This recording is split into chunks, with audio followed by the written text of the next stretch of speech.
Think medieval knights were all about saving princesses, winning jousts, and slaying dragons in shiny armor?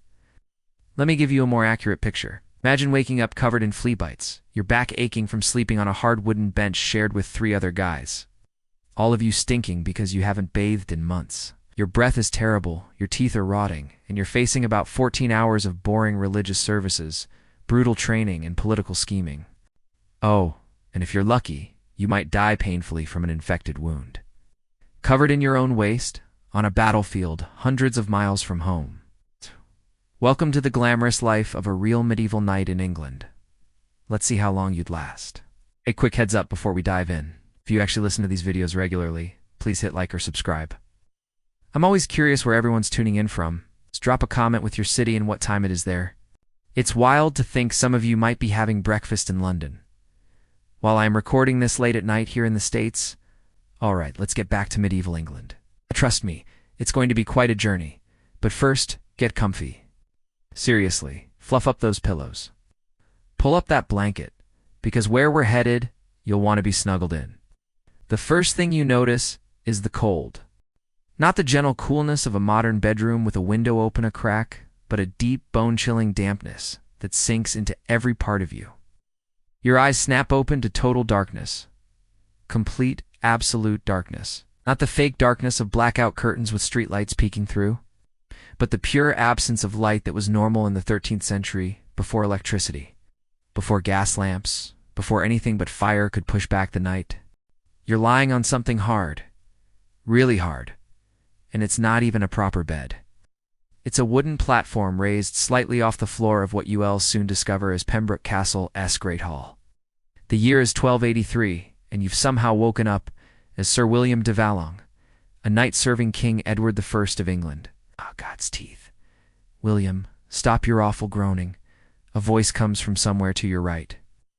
Another night, you realize, sleeping on the same huge platform. Unlike your soft private bedroom with its memory foam mattress, medieval knights often slept together in the castle's great hall. Privacy, that was a luxury not yet invented.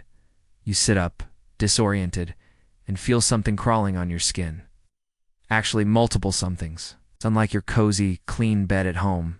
Your sleeping platform is crawling with fleas, lice, and bedbugs that feast on you every night. Knights didn't change their bedding for months at a time. The straw-stuffed mattress you're on is a perfect breeding ground for all sorts of creatures. You're on duty for prime today, the voice mutters. Chaplain will be furious if you're late again. Prime, the first prayer service of the day, held around 6 a.m., which means it's probably about 5:30 now, though exact timekeeping isn't really a thing yet. There are no alarm clocks, no smartphones, no digital displays. Time is marked by church bells and the sun's position. And right now, before dawn, you're expected to be up and getting ready for the day. Wait, hold on. I know what you're thinking. I'm a tough knight. I should be mounting my trusty steed and riding off to save a damsel or something, right? Yeah, no. Let's get real for a second. First, you need to pee. And there's no bathroom, no toilet, not even an outhouse nearby. In a castle like Pembroke, you'd probably use a garderobe, basically. Hole in the wall that drops your waist down the castle's exterior. But since you're in the Great Hall, and it's freezing outside, many knights would just use a chamber pot and have a servant empty it later. If they were feeling particularly lazy or drunk from the night before, they might just find a dark corner. William, get up, you lazy bum. Another voice, harsher this time. The bells for matins have already rung. Oh, right. In medieval England, knights weren't just warriors. They were deeply religious. Your daily schedule revolves around the canonical hours of prayer. Matins, lauds, prime, terce, sext, none, vespers, and compline. That's 8 prayer services a day, starting in the middle of the night and ending just before bed. Hope you're not an atheist, because your life is now completely dominated by religious observance. You stumble to your feet, wincing at the pain in your back. Unlike your ergonomic mattress, sleeping on wood with minimal padding has left you stiff and sore. And that's before a day of wearing heavy armor and training with weapons. The Great Hall is starting to stir around you. Other knights, squires, and servants are getting up. There's no privacy as you dress. The concept barely exists in medieval England. Your wardrobe is also much simpler than the closet full of clothes you're used to. You'll wear the same linen undergarments called bries for days, maybe weeks. where that goes a linen shirt, then a wool tunic and hose for your legs tied to your brides with strings. My lord, your water. A young boy, your page, appears with a small bowl of water. This is your morning bath, a chance to splash your face and hands. Full immersion bathing is rare, maybe once a month if you're particularly hygienic by medieval standards. Most nights went weeks or months without a proper bath. The smell in the hall is strong. Thought you'd lie in bed all day, did you? The knight next to you is up now, a burly man with a scar across his cheek. Sir Roland, your brain somehow supplies. After your performance in yesterday's training, I'd think you'd be eager to redeem yourself. Your stomach growls, reminding you that you haven't eaten. Breakfast isn't a formal meal in medieval England, especially not for knights who often practiced intermittent fasting without realizing it. You might grab some bread and ale before heading to prime, but a proper meal won't come until after training, closer to midday. The bread, when you find it, isn't the fluffy sliced stuff you're used to. It's a dense, coarse loaf, often several days old, and it might have ergot, a fungus that grows on rye and can cause hallucinations if eaten in large quantities.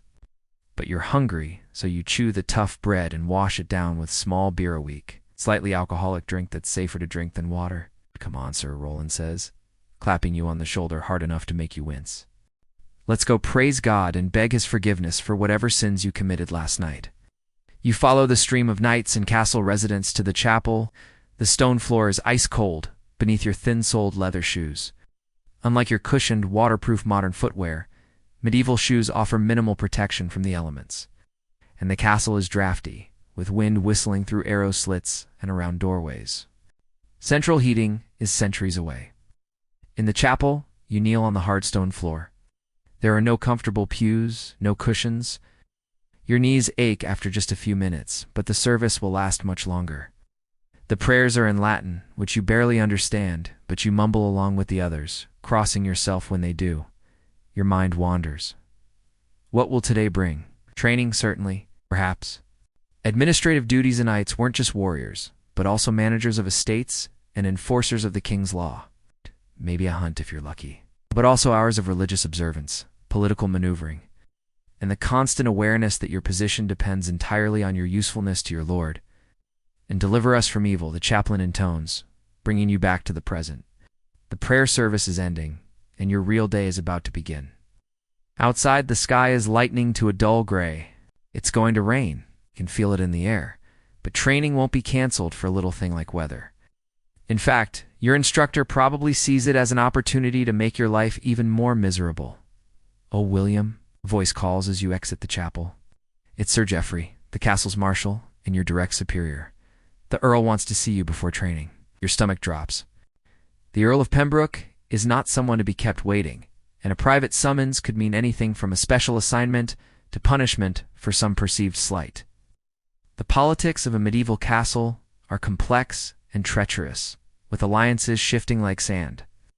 One wrong word, one misinterpreted gesture, and you could find yourself stripped of your position, or worse. As you make your way to the Earl's private chamber, you pass servants preparing the great hall for the day. They're clearing away the sleeping platforms, setting up trestle tables for meals, sweeping the rush-strewn floor. The rush's dried grasses and herbs scattered on the floor are changed infrequently, and they hide a multitude of sins. Food scraps, dog feces, spit, and worse. The herbs are supposed to mask the smell. They don't. You pass through corridors that are narrow and dark, lit only by occasional arrow slits that let in meager light. The stone walls weep moisture in the damp English climate. It's cold, always cold. Even in summer, the massive stone walls that protect you from enemies also block the sun's warmth. And in winter, it's practically unbearable. Speaking of unbearable, let's talk about your teeth for a second. That dull ache in your jaw, that's a cavity. There's no dentistry as you know it in medieval England. If the pain gets bad enough, you might have the tooth pulled by the castle-less barber, the same guy who cuts your hair and performs bloodletting when you re-ill. No anesthesia, just a strong drink beforehand if you're lucky. Oh, and your breath. Terrible. Everyone's is. Dental hygiene consists of maybe rubbing your teeth with a cloth or using a twig as a toothbrush if you particularly diligent. Toothpaste? Nope. Mouthwash? Dream on. You arrive at the Earl's chamber and knock respectfully. A servant opens the door, and you step into a room that, by medieval standards, is luxurious. There's a proper bed with curtains for privacy and warmth. Tapestries hang on the walls, both for decoration and insulation against the cold. A fire burns in a central hearth, the smoke rising to a hole in the ceiling. The Earl himself sits at a table examining documents. He's middle-aged, battle-hardened, and not known for his patience. "Ah, Sir William," he says, not looking up. "Good of you to join us." Us. You glance around and notice two other men in the room. One wears the robes of a cleric or scribe, the other the distinctive garb of a royal messenger. "Your lordship," you reply, bowing deeply. The proper forms of address and protocol are critical in medieval society. One wrong move could be interpreted as disrespect, with serious consequences. "The king requires more men for his campaign in Wales," the Earl says without preamble. "You will lead a contingent of 20 men-at-arms to join the royal forces at Chester. You leave in 3 days." Your heart sinks. A campaign in Wales means weeks, possibly months, away from the relative comfort of the castle. It means marching through hostile territory, facing not just enemy soldiers, but disease, exposure, and starvation. Medieval warfare isn't the glamorous affair depicted in movies. It's brutal, dirty, and often pointless, with more men dying from dysentery than enemy action. "Of course, my lord," you say, because refusal isn't an option. Your entire existence as a knight is based on service to your liege. "I am honored by His Majesty's command." The Earl nods dismissively. "See the steward for supplies, and make sure your men are ready. I won't have Pembroke's reputation tarnished by ill-prepared troops." You bow again and back out of the room, mind racing. 3 days to prepare for a campaign. 3 days to ensure 20 men are equipped, trained, and ready to march. 3 days to put your own affairs in order. Speaking of your affairs, did I mention you're married? Most knights were often married for political or financial advantage rather than love.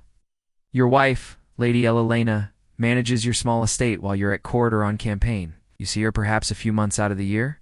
If you die in Wales, she'll receive word weeks or months later and then face the struggle of maintaining the estate without you. But now you have more immediate concerns, like not dying in training before you even leave for Wales. You make your way to the training yard, where other knights and men-at-arms are already gathering. The rain has started, a cold drizzle that seeps through your clothing. There's no such thing as waterproof fabric yet. Once you're wet, you stay wet, maybe for days. "William," Sir Roland calls, waving you over. "Heard the news?" "Wales? Huh, rather you than me, friend." You force a smile. "The king's service is an honor," Roland snorts. "So they say, an honor that might cost you your head." He hands you a practice sword, made of wood, but weighted to simulate the real thing. "Come on, let us see if we can at least make sure you do, and die in the first charge." The practice sword feels heavy in your hand. Unlike the lightweight, balanced weapons of modern sport fencing, a medieval sword is a substantial piece of steel designed to cut through armor and flesh. Even the practice version makes your arm ache after a few minutes. "Guard up," Roland barks and swings his own practice sword at your head. You barely get your weapon up in time to block, and the impact jars your arm to the shoulder. This isn't choreographed stage fighting. It's brutal, efficient, and deadly serious. Knights train to kill, not to look good doing it. For the next hour, you and Roland trade blows in the rain-soaked yard. Your muscles scream in protest. Despite what movies might show, wearing armor and swinging a sword all day is exhausting work. A knight needed to be incredibly fit, with strength and endurance built through years of training. By the time the bell rings for the next prayer service terce around 9 a.m., you're drenched in sweat despite the cold. Your arms feel like lead, and you've collected an impressive array of bruises. Roland didn't hold back, and neither did the other knights you sparred with. In 3 days, your lives may depend on each other's skills. The rain has intensified, turning the training yard to mud. Your shoes and the hem of your tunic are caked with it. Unlike your machine-washable modern clothes, these garments will be difficult to clean, and you don't have many spares.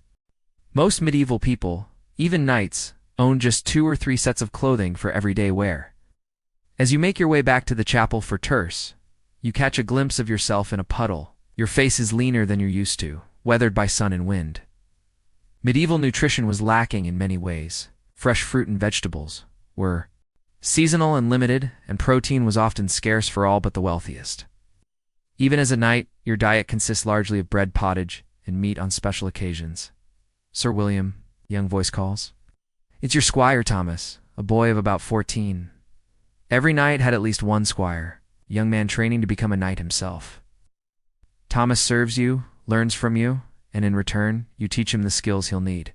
Sir Geoffrey says you're to select the men for Wales today. You nod wearily. Another responsibility. The men-at-arms under your command aren't knights, but professional soldiers who form the backbone of medieval armies. Some are career warriors. Others are serving for a set term as part of their feudal obligations. All look to you for leadership, and their lives will be in your hands in Wales. Thomas falls into step beside you. Is it true we're to fight Llewellyn Ap Gruffydd's forces? They say he has mountain demons fighting for him. You almost smile at the boy's gullibility. Superstition runs rampant in medieval society, with natural phenomena often attributed to supernatural causes. Diseases caused by bad air or divine punishment. Crop failures are the work of witches, and enemy forces always have demons, giants, or other fantastical allies. No demons, Thomas, you say? It's just men fighting for their homes? The boy looks disappointed, but Sir Roland said, ...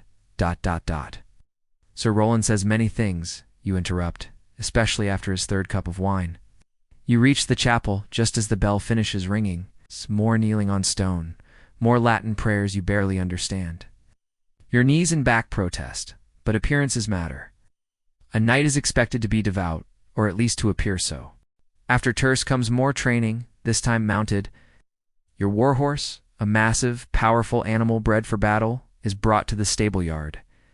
Unlike the elegant, high-strung racehorses of modern times, a medieval destrier is more like a draft horse, strong, steady, and trained to be fearless in battle. And speaking of battle, that's something else the movies get wrong. Knights didn't spend most of their time fighting. They trained for it, certainly, but actual battles were relatively rare. Most of your duties involve administration, law enforcement, and maintaining order. War is expensive and disruptive, and most lords prefer to resolve disputes through negotiation, marriage alliances, or legal means. But when diplomacy fails, you earn your keep through violence. You'll haul yourself into the saddle, wincing as your already sore muscles protest. The rain continues to fall, and your horse's hooves throw up clouds of mud with each step. You'll spend hours practicing maneuvers, lance work, and mounted combat. By the end, every part of your body will ache. Sir William. Thomas calls, running across the yard with something in his arms. Your mail, sir. Ah, yes, armor. For mounted training, you'll wear your mail hauberk, a long shirt made of interlocked metal rings. It weighs about 30 pounds and distributes that weight across your shoulders and upper body. By the end of a day's training, those 30 pounds feel like 300. Thomas helps you dan the hauberk over your padded gambeson, a thick quilted garment that provides both insulation and protection against the chafing of the mail. Even with assistance, it's an awkward process. No wonder knights needed squires. It's nearly impossible to arm yourself properly alone. The weight settles on your shoulders, and you adjust your stance in the saddle to compensate. Your horse, accustomed to the additional burden, stands patiently. This is just practice weight. In actual battle, you'd wear additional protection, a mail coif for your head and neck, gauntlets for your hands, and perhaps plate armor for your limbs, depending on the period and your wealth. Sir Geoffrey rides into the yard already armored, lance in hand. Form up, he shouts. We practice charges today. You take your place in line with the other knights. The lance you're handed is 14 feet of solid ash, tipped with a blunt practice head for training. It's heavy and unwieldy, designed to deliver massive force in a charge. Remember, Geoffrey calls? Control your mount with your legs. Keep your eye on the target. Lance steady. One by one, the knights charge down the field, aiming their lances at Quinton's rotating targets that swing around to hit an unprepared knight in the back if struck off center. It's a humiliating but effective training tool. Your turn comes. You nudge your horse forward, then squeeze with your legs to signal a charge. The destrier responds immediately, surging from a walk to a gallop in seconds. The ground thunders beneath its hooves. You couch the lance under your arm, sighting along its length at the Quinton. The rain blurs your vision. Your armor weighs you down. Every hoofbeat jars your already aching body. But this moment of speed and power and precision, this is what you trained for. This is what makes a knight more than just a man with a sword. This perfect harmony of rider, horse, and weapon, honed through years of practice. You strike the quint in dead center, the impact traveling up the lance and into your shoulder. But your aim was true, and the target spins harmlessly as you thunder past. Well struck, Geoffrey calls as you wheel your mount around, again with shields this time, and so it goes. Hour after hour in the rain and mud, charge after charge, drill after drill. By the time the bell rings for sext, the midday prayer, you're exhausted, soaked, and filthy. You dismount with difficulty, your legs stiff from hours in the saddle. Thomas takes your horse's reins, leading the animal away to be rubbed down and fed. You strip off your mail, wincing as the movement pulls at strained muscles. "Good work today, Sir William," Sir Roland says, clapping you on the shoulder as you walk toward the chapel together. "Might make a proper knight of you yet." You manage a tired smile. "Just in time to die gloriously in Wales." Roland laughs. "That's the spirit. Die gloriously, and they'll sing songs about you. Die ignobly of camp fever, and no one remembers your name." It's grim humor, but typical of knights. Death is a constant companion in medieval life. The average life expectancy is around 30 years, though if you survive childhood, you might make it to 50 or beyond. But a knight's profession is particularly dangerous, and not just from enemy weapons. Disease, infection, accidents all claim their share of lives.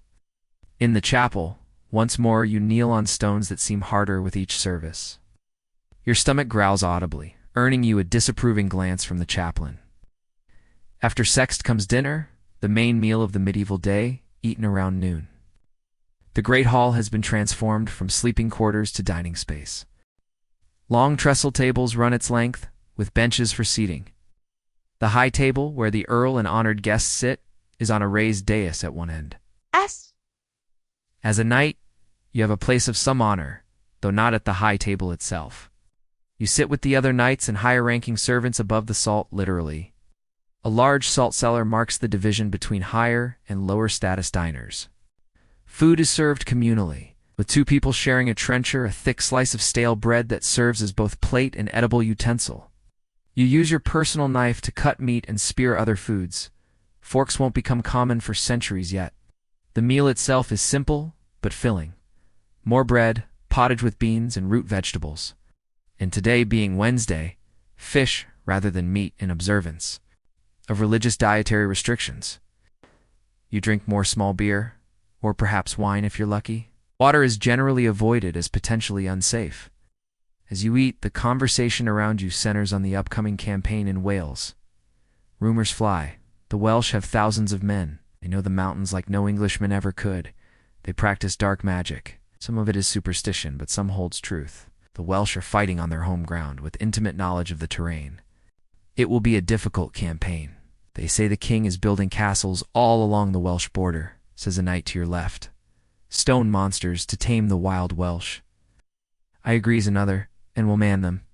No doubt stuck in some godforsaken outpost for years. It's a valid concern.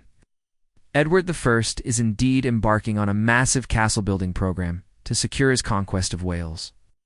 And knights like you will garrison those castles, far from home and comfort. As the meal winds down, you have a brief respite before none, the mid-afternoon prayer service. You use the time to begin selecting the men who will accompany you to Wales. It's a grim task.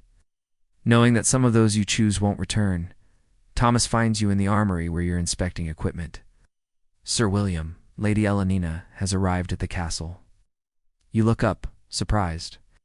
Your wife wasn't expected for another week. Her early arrival can't be a coincidence. She must have heard about the Welsh campaign. Where is she? You ask, setting aside the male coif you were examining. In the solar, sir, with the other ladies. The solar is one of the few relatively private spaces in a medieval castle, a room where the lady of the castle and her attendants can withdraw from the constant bustle of the great hall. It's also typically one of the warmest rooms, hence the name. You make your way there, stopping first to wash your hands and face. Your relationship with Elenina is complicated, as many medieval marriages were. Now, married for alliance and property, not love, though affection has grown between you over the years. And now you must tell her you're leaving again, possibly to die in a foreign land. The solar is indeed warmer than the rest of the castle, with a fire burning in the hearth and tapestries covering the walls. Elalina sits with several other ladies working on embroidery. At 30, she's still beautiful, though childbirth and the hardships of medieval life have left their mark. She looks up as you enter, her expression unreadable. "Husband," she says, setting aside her work and rising to greet you. "I see you are well." "My lady," you reply, taking her hands and kissing her cheek. Even between husband and wife, certain formalities are observed, especially in public. "Your journey was safe?" "Safe enough," she says, "though the roads are little better than mud tracks after the rain." There's an awkward pause. The other ladies continue their work, pretending not to listen while missing nothing. "I've heard about Wales," Elalina says finally, her voice low. 3 days, they say, you nod. The king's command. Her mouth tightens, but she doesn't protest. What would be the point? The king's will is law, and a knight's duty is to obey. Instead, she asks practical questions. How many men? What supplies? How long does the campaign expect to last? These are not idle inquiries. In your absence, Elanina will manage not just the household, but all your affairs. Medieval noblewomen were far from the helpless damsels of romantic tales. They were administrators, managers, sometimes even defenders of their estates. The bell for none interrupts your conversation. We'll speak more tonight, you promise. And Elalina nods, returning to her embroidery as you leave for the chapel. More prayers, more kneeling on stone. Then back to preparations for Wales. The afternoon passes in a blur of equipment checks, roster reviews, and consultations with the castle steward about supplies. As the sun begins to set early in the English autumn, the bell rings for vespers, the evening prayer service. By now, your knees are bruised from hours on stone floors, your back aches from training and the weight of armor, and your head throbs with 1,000 details that must be addressed before you march. After vespers comes supper, a lighter meal than dinner. More bread, more pottage, perhaps some cheese or cold meat left from dinner.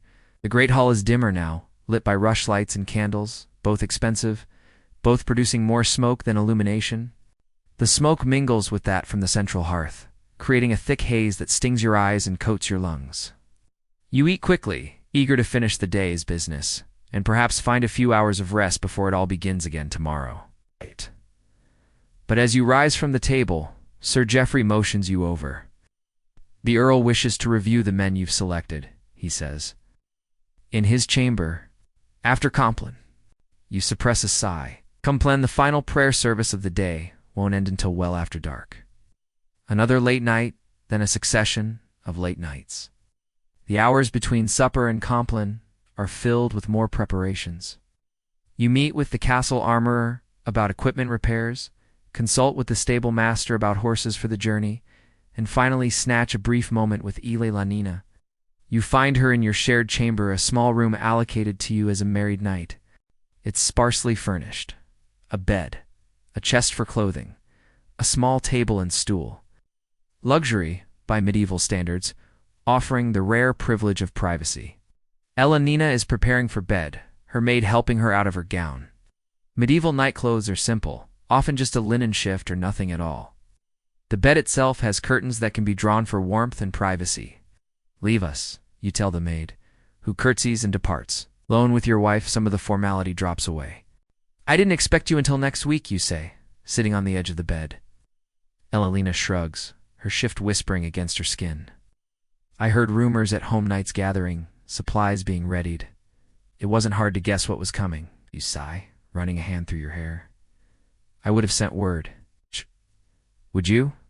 She sits beside you, her shoulder touching yours. Or would I have received a messenger after you were already gone? There's no good answer.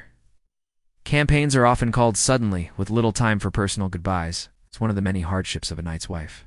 How long, she asks. Don't know, you admit. Weeks, months, perhaps? She nods, accepting this, as she has accepted so many absences before. The winter store of grain is laid in, she says. The new roof on the west barn is finished. The steward thinks we'll have enough to pay the king's tax this year, but only just. This is her way of telling you that she has matters well in hand, that she can manage while you're gone. It's both reassuring and humbling. In many ways, her job is harder than yours. The constant, unglamorous work of keeping an estate functioning day after day, year after year. The bell rings for Compline, interrupting whatever you might have said next. "I must go," you say, standing reluctantly. Ila nods.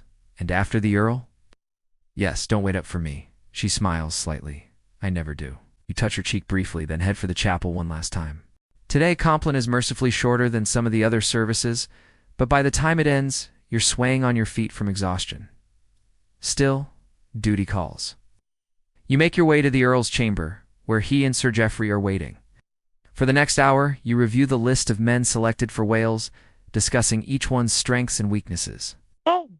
The Earl makes a few changes, replacing men he wants to keep at Pembroke with others you're less familiar with. You hide your frustration. These men's lives will be in your hands, and you would prefer to know them well. Finally, the Earl dismisses you. It's well past the time when most in the castle have gone to bed. The corridors are dark, lit only by the occasional wax torch. You make your way carefully back to your chamber. Alelina is asleep, or pretending to be. You undress quietly, placing your clothes in the chest where they'll wait to be washed, an infrequent event in medieval England, where water had to be hauled from wells or rivers and heated over fires.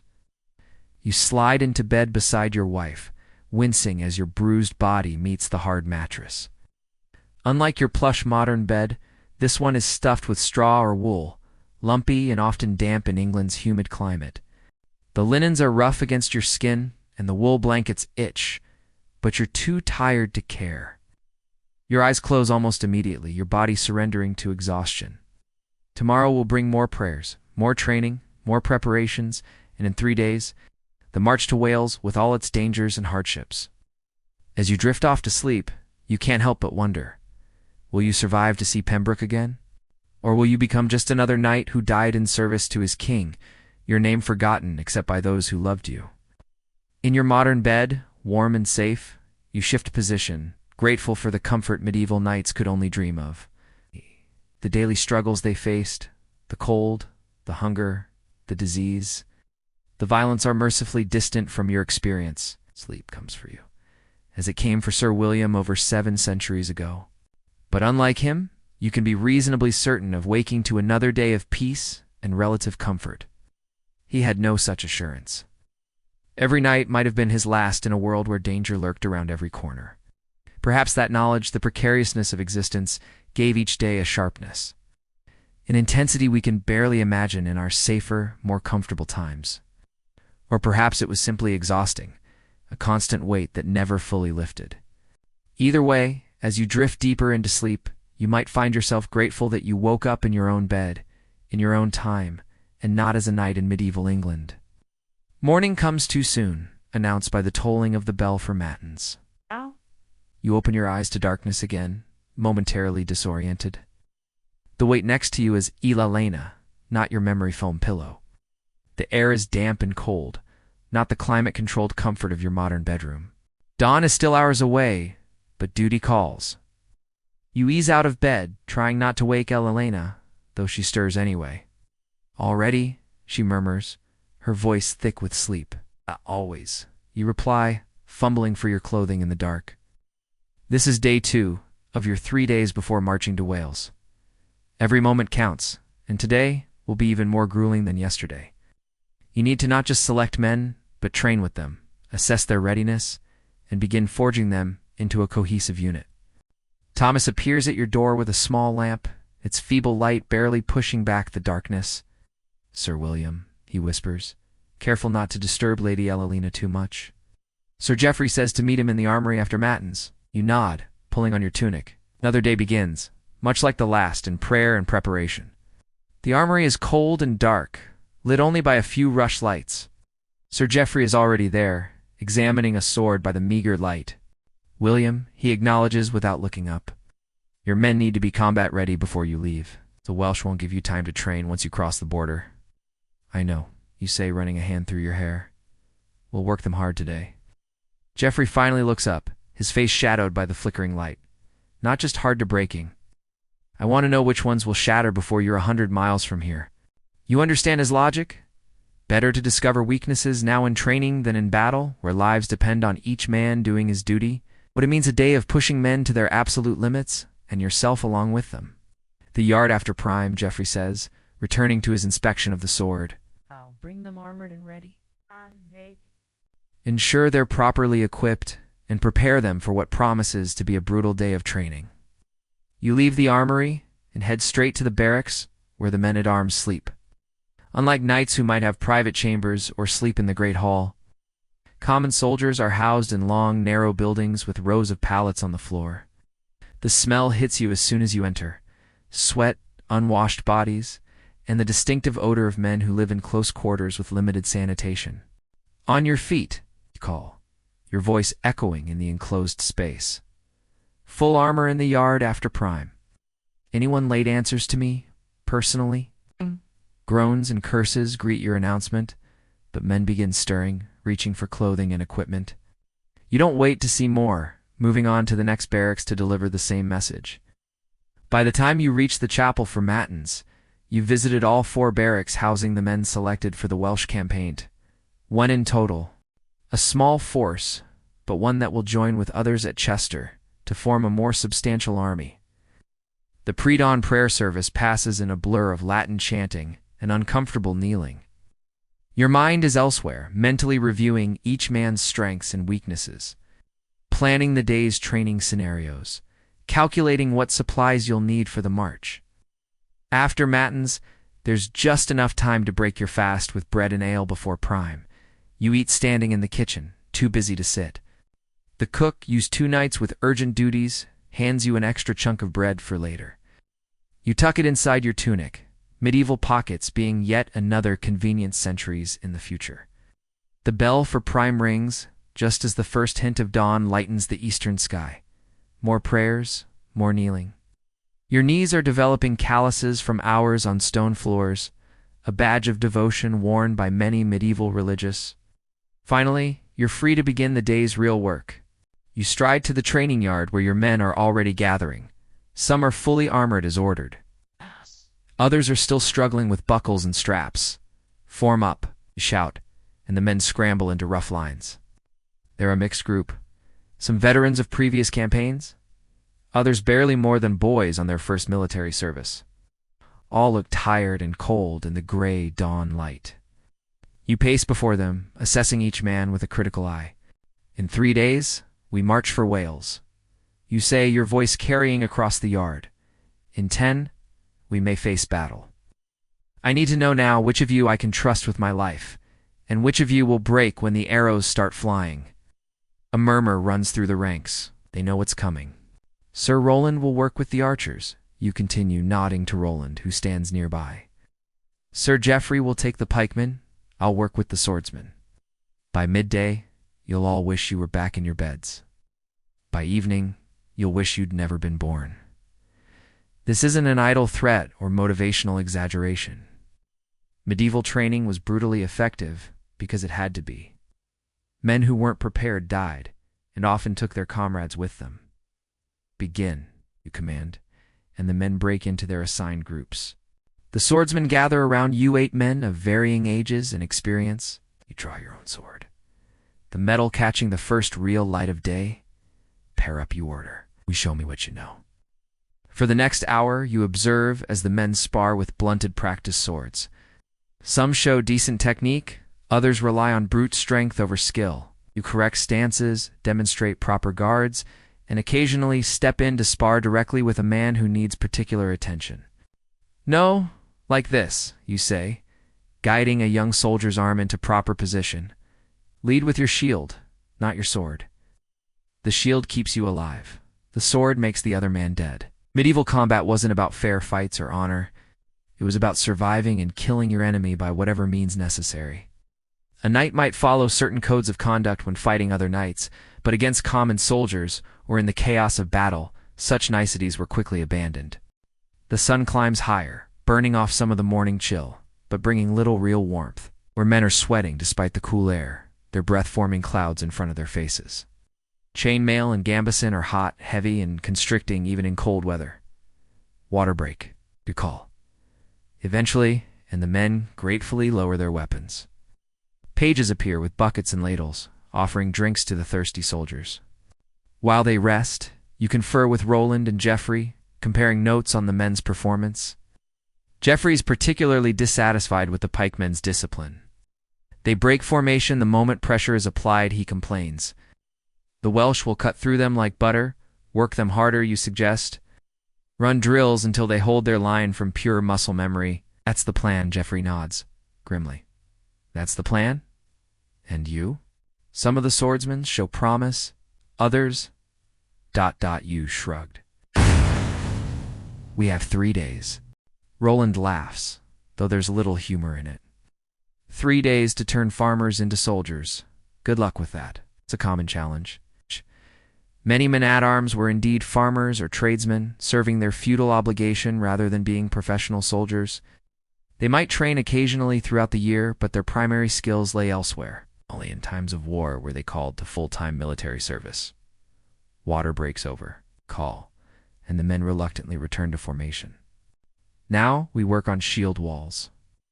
When the Welsh come at you with spears and arrows, this is what keeps you breathing. For the next several hours, you drill the men relentlessly. Shield wall formations, or breaking and reforming ranks, fighting while maintaining formation.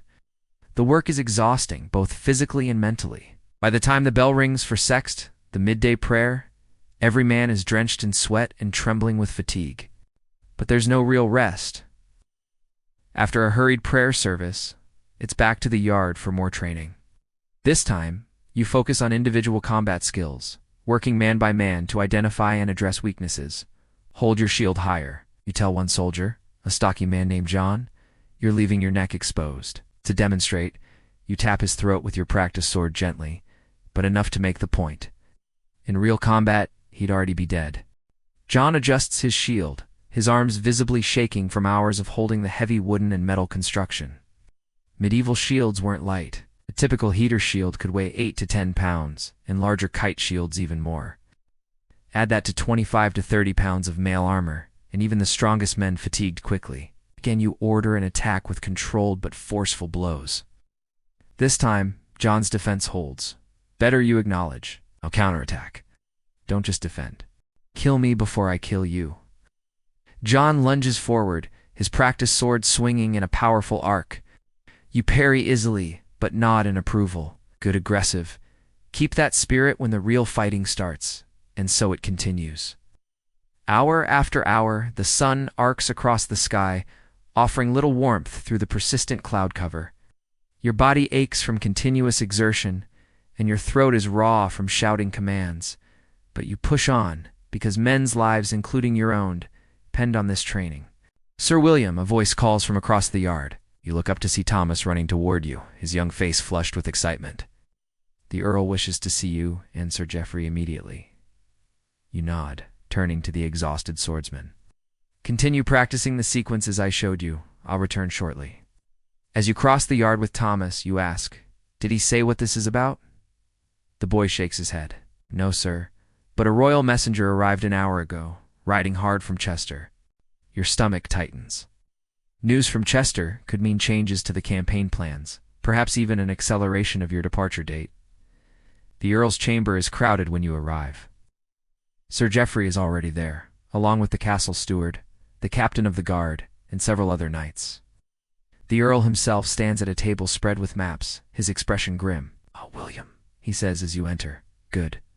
We have news from the north, my lord. You acknowledge, taking your place at the table. The Earl gestures to a man in mud-splattered traveling clothes, the royal messenger. Tell Sir William what you told me? The messenger clears his throat. The Welsh have moved sooner than expected. They've raided across the border near Oswestry, burning several villages and ambushing a supply train bound for Chester. Murmurs run through the assembled men. This changes everything. The king commands all forces to muster at Chester within the week. The messenger continues. Any delay could prove disastrous. The Earl looks at you and Geoffrey. You understand what this means? It's not a question. Your departure, planned for 3 days hence, must now happen immediately tomorrow at the latest. We'll be ready, my lord, Geoffrey says firmly. You nod in agreement, though. Inwardly, you're calculating the enormous challenges this presents. Your men aren't fully trained. Supplies aren't completely gathered. Equipment repairs are still underway. But none of that matters now. The king commands, and you obey. William, your men will depart at first light tomorrow, the Earl decides. Geoffrey, yours will follow the day after. We can't strip Pembroke of all its defenders at once. Yes, my lord, you both respond. Dismissed? Make your preparations. You leave the chamber with your mind racing. So much to do in so little time. The men must be informed, equipment checked, supplies gathered, marching orders drafted. And somewhere in all of that, you need to say goodbye to Elalanina. Thomas is waiting outside. Bad news, sir, he asks, noting your expression. We march tomorrow, you tell him. Fine, Sir Roland. Tell him to gather the men in the great hall immediately. The boy's eyes widen, but he doesn't waste time on questions. He dashes off to follow your orders, leaving you to hurry back to the training yard. The men are still practicing, though their movements have grown sluggish with fatigue. You call them to attention. Training is over for today, you announce. Report to the Great Hall immediately. We have new orders. Confusion shows on their faces, but they obey, setting aside practice weapons and moving toward the castle. You follow more slowly, mentally preparing what you'll tell them. The Great Hall is filling rapidly as word spreads. Knights-men-at-arms, servants, and castle officials gather, an undercurrent of tension running through the crowd. You make your way to the front where Roland is already waiting. Tomorrow, he says quietly as you join him, your men aren't ready. No, you reply. But the Welsh don't care about our training schedule, Roland snorts. Fair point. Ain't all your men have arrived. You raise your voice to address them. Listen well. The Welsh have crossed the border near Oswestry. The king commands all forces to Chester immediately. We march at first light tomorrow. A wave of muttering sweeps through the group. Some men look afraid, others excited, most simply resigned. War rarely conforms to convenient timetables. Check your equipment tonight, you continue. Anything broken or missing? Report to the armorer immediately. We travel light and fast. 1 pack per man, no more. Food for 5 days, water for 2. We'll resupply on the march. You outline the rest of the preparations. We're to gather in the morning, the order of march. Who reports to whom? The men listen attentively, aware that their lives may depend on remembering these details. Questions you ask when you've finished. One of the younger soldiers raises his hand hesitantly. Sir, what about our training? We've barely started. It's a valid concern, and one that worries you as well, but there's no good answer. Training continues on the march, you say. And remember, the Welsh we're fighting aren't professional soldiers either. They're farmers and herders, just like many of you. They have the advantage of home ground, but we have better equipment and discipline. This isn't entirely true. Many Welsh fighters were quite skilled. The men need confidence more than complete accuracy right now. Any other questions? When no one speaks, you nod decisively. Dismissed. Be ready before dawn. As the men disperse, Roland approaches you again. I'm coming with you, he says. The Earl approved it just now. Relief washes through you. Roland is an experienced knight and a good friend. Having him along significantly improves your chances of success and survival. Thank you, you say simply. He claps you on the shoulder in response. Now comes the hardest part, telling Elalanina. You find her in the solar again, supervising the packing of trunks. She's already heard the news, of course. Word travels faster than fire. Tomorrow, she says when she sees you, her voice carefully neutral. Yes, there's nothing else to say. There's no explanation needed. There's no apology that would mean anything. Elalena dismisses her ladies with a gesture, waiting until you're alone before speaking again. I've ordered your things packed. Thomas is overseeing it. Thank you. You move closer, taking her hands in yours. They're cold, despite the relative warmth of the solar. I'll write when I can. She almost smiles at that. You both know how unlikely regular correspondence is. Messengers are few, roads dangerous, and campaigns chaotic. She might not hear from you for months, if at all. Just come back, she says quietly. That's all I ask. You draw her into an embrace, feeling the warmth of her body against yours. In this moment, the political nature of your marriage doesn't matter. She is your wife, the lady of your household, potentially the mother of your children, and tomorrow you might ride to your death. I will, you promise, though it's not a promise you can guarantee to keep. The rest of the day passes in a blur of preparations. You check and recheck equipment. Confer with Roland about the march route. Meet with the castle steward about supplies and draft final orders for your men. Dinner that night is a somber affair. The Earl hosts a small feast for the departing knights, but there's little real celebration. Everyone understands the gravity of the situation and the dangers ahead. Alalana sits beside you at table, elegant in her best gown. She plays the role of supportive wife perfectly, smiling at the appropriate moments, engaging in light conversation with other ladies, never showing the worry you know she feels. After dinner, the Earl calls for silence and raises his cup. To our brave knights, he says, his voice carrying across the great hall. May God grant you victory against the Welsh rebels and safe return to Pembroke. Victory in return? The assembly echoes, drinking deeply. You sip your wine, the taste bitter in your mouth despite its quality. How many men in this room will not return? How many will die in Welsh mountain passes, or from disease in muddy camps, or from infected wounds after battle? Medieval warfare was brutal and deadly. Even minor wounds could prove fatal without modern medicine.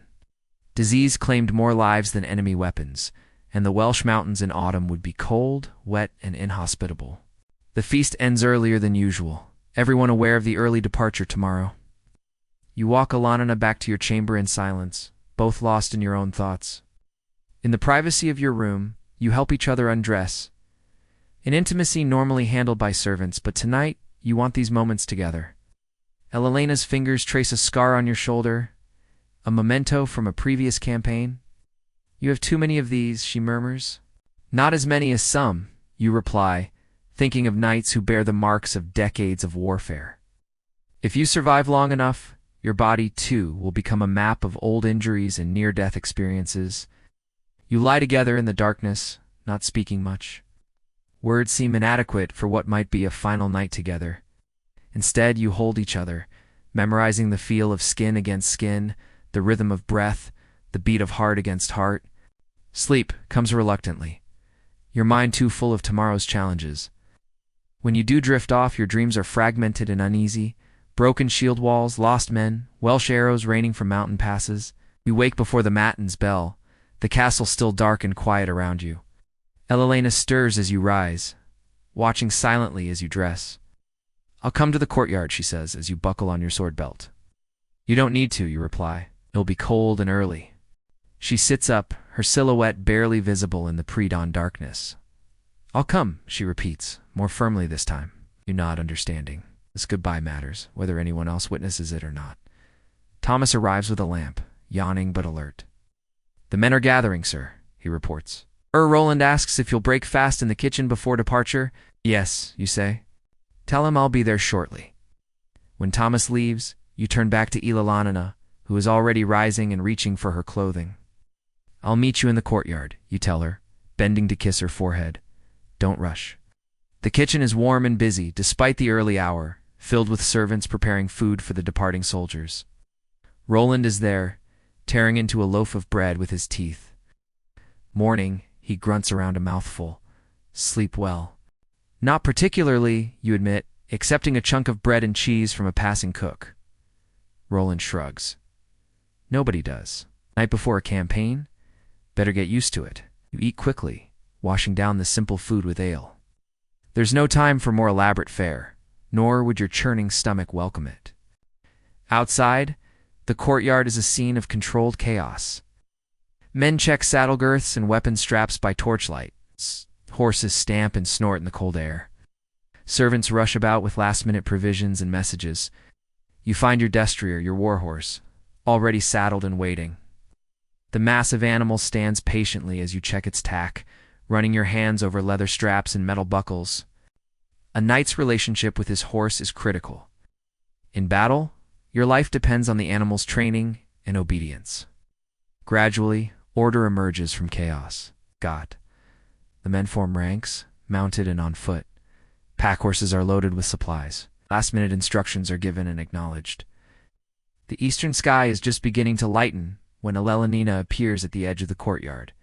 She's dressed simply but elegantly, her hair covered with a veil against the morning chill. You go to her, leading your horse. Safe journey, she says, her voice steady, despite the emotion in her eyes. Keep well, you reply. I'll return as soon as I can. She nods, reaching up to touch your face one last time. God with you, husband, and remain with you, wife. It's a formal exchange, proper for public viewing, but the hand on your cheek conveys what words cannot. You cover her hand with yours briefly, then step back and mount your horse. From the saddle, you look down at Ila Lanina, committing her face to memory. Then you turn away, guiding your destrier toward the front of the formation where Roland waits. Ready, he asks. You nod, taking a deep breath of the cold morning air. Open the gates, you command, your voice ringing across the courtyard. The heavy wooden gates swing open, revealing the road beyond. The road to Wales, to war, perhaps to death, but there's no turning back now. The king commands, and you obey. Forward, you call, and spur your horse into motion. Behind you, 20 men and Roland follow, leaving the relative safety of Pembroke Castle for the uncertainties of campaign. You don't look back at Ella Lanina. Knights' wives don't expect such sentimentality. Instead, you focus on the road ahead, already planning the day's march and the challenges to come. The medieval knight rides to war, as his kind has done for centuries, and will continue to do for centuries more. Whether he returns is in God's hands now. And in your modern bed, warm and safe, you shiver slightly at the thought of riding into battle with so little protection, so little certainty. The medieval world was a place of constant danger and precious little security.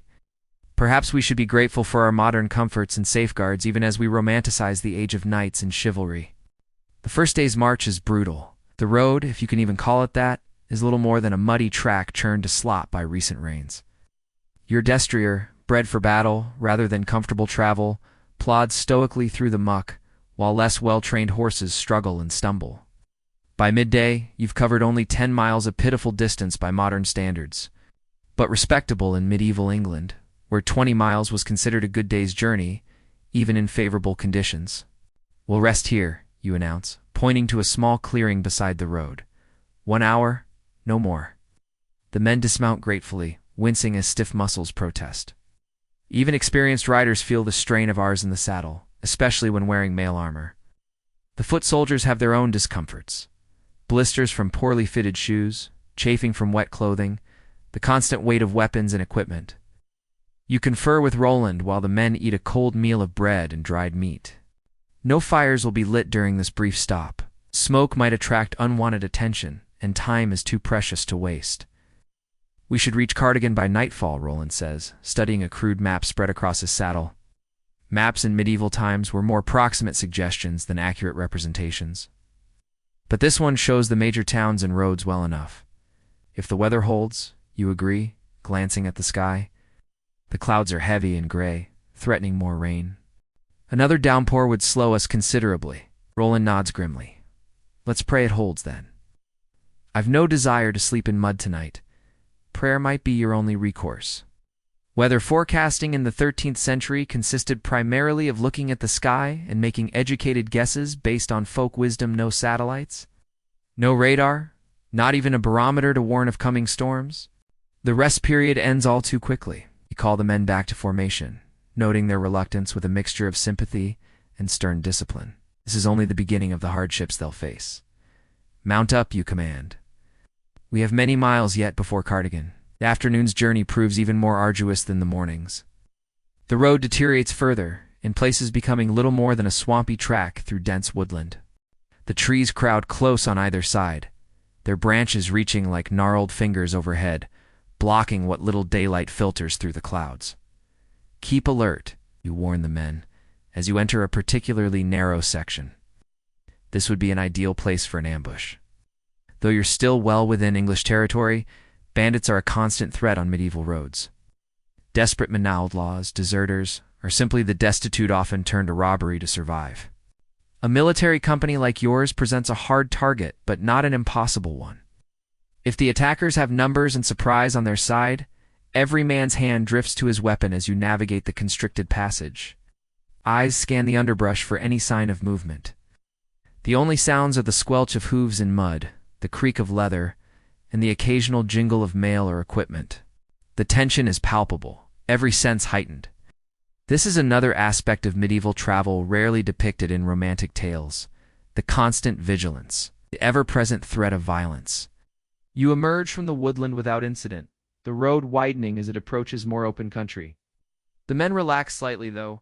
Discipline keeps them from dropping their guard entirely. "First time I've traveled this road," Roland comments, bringing his horse alongside yours. "Didn't realize how forsaken it would be." "Lesser used since the new route through Haverfordwest opened," you explain. "Merchants prefer it. More towns for trading, better inns for stopping, and better for not getting your throat cut," Roland adds dryly. You smile despite yourself. Roland has a gift for cutting to the heart of matters. That too. As afternoon wanes toward evening, you spot the walls of Cardigan in the distance. The town isn't large by modern standards, perhaps 1,000 inhabitants, but it represents safety, supplies, and shelter after a long day's march. "Look lively," you call to the men. "We'll present ourselves properly as we enter." Appearances matter in medieval society.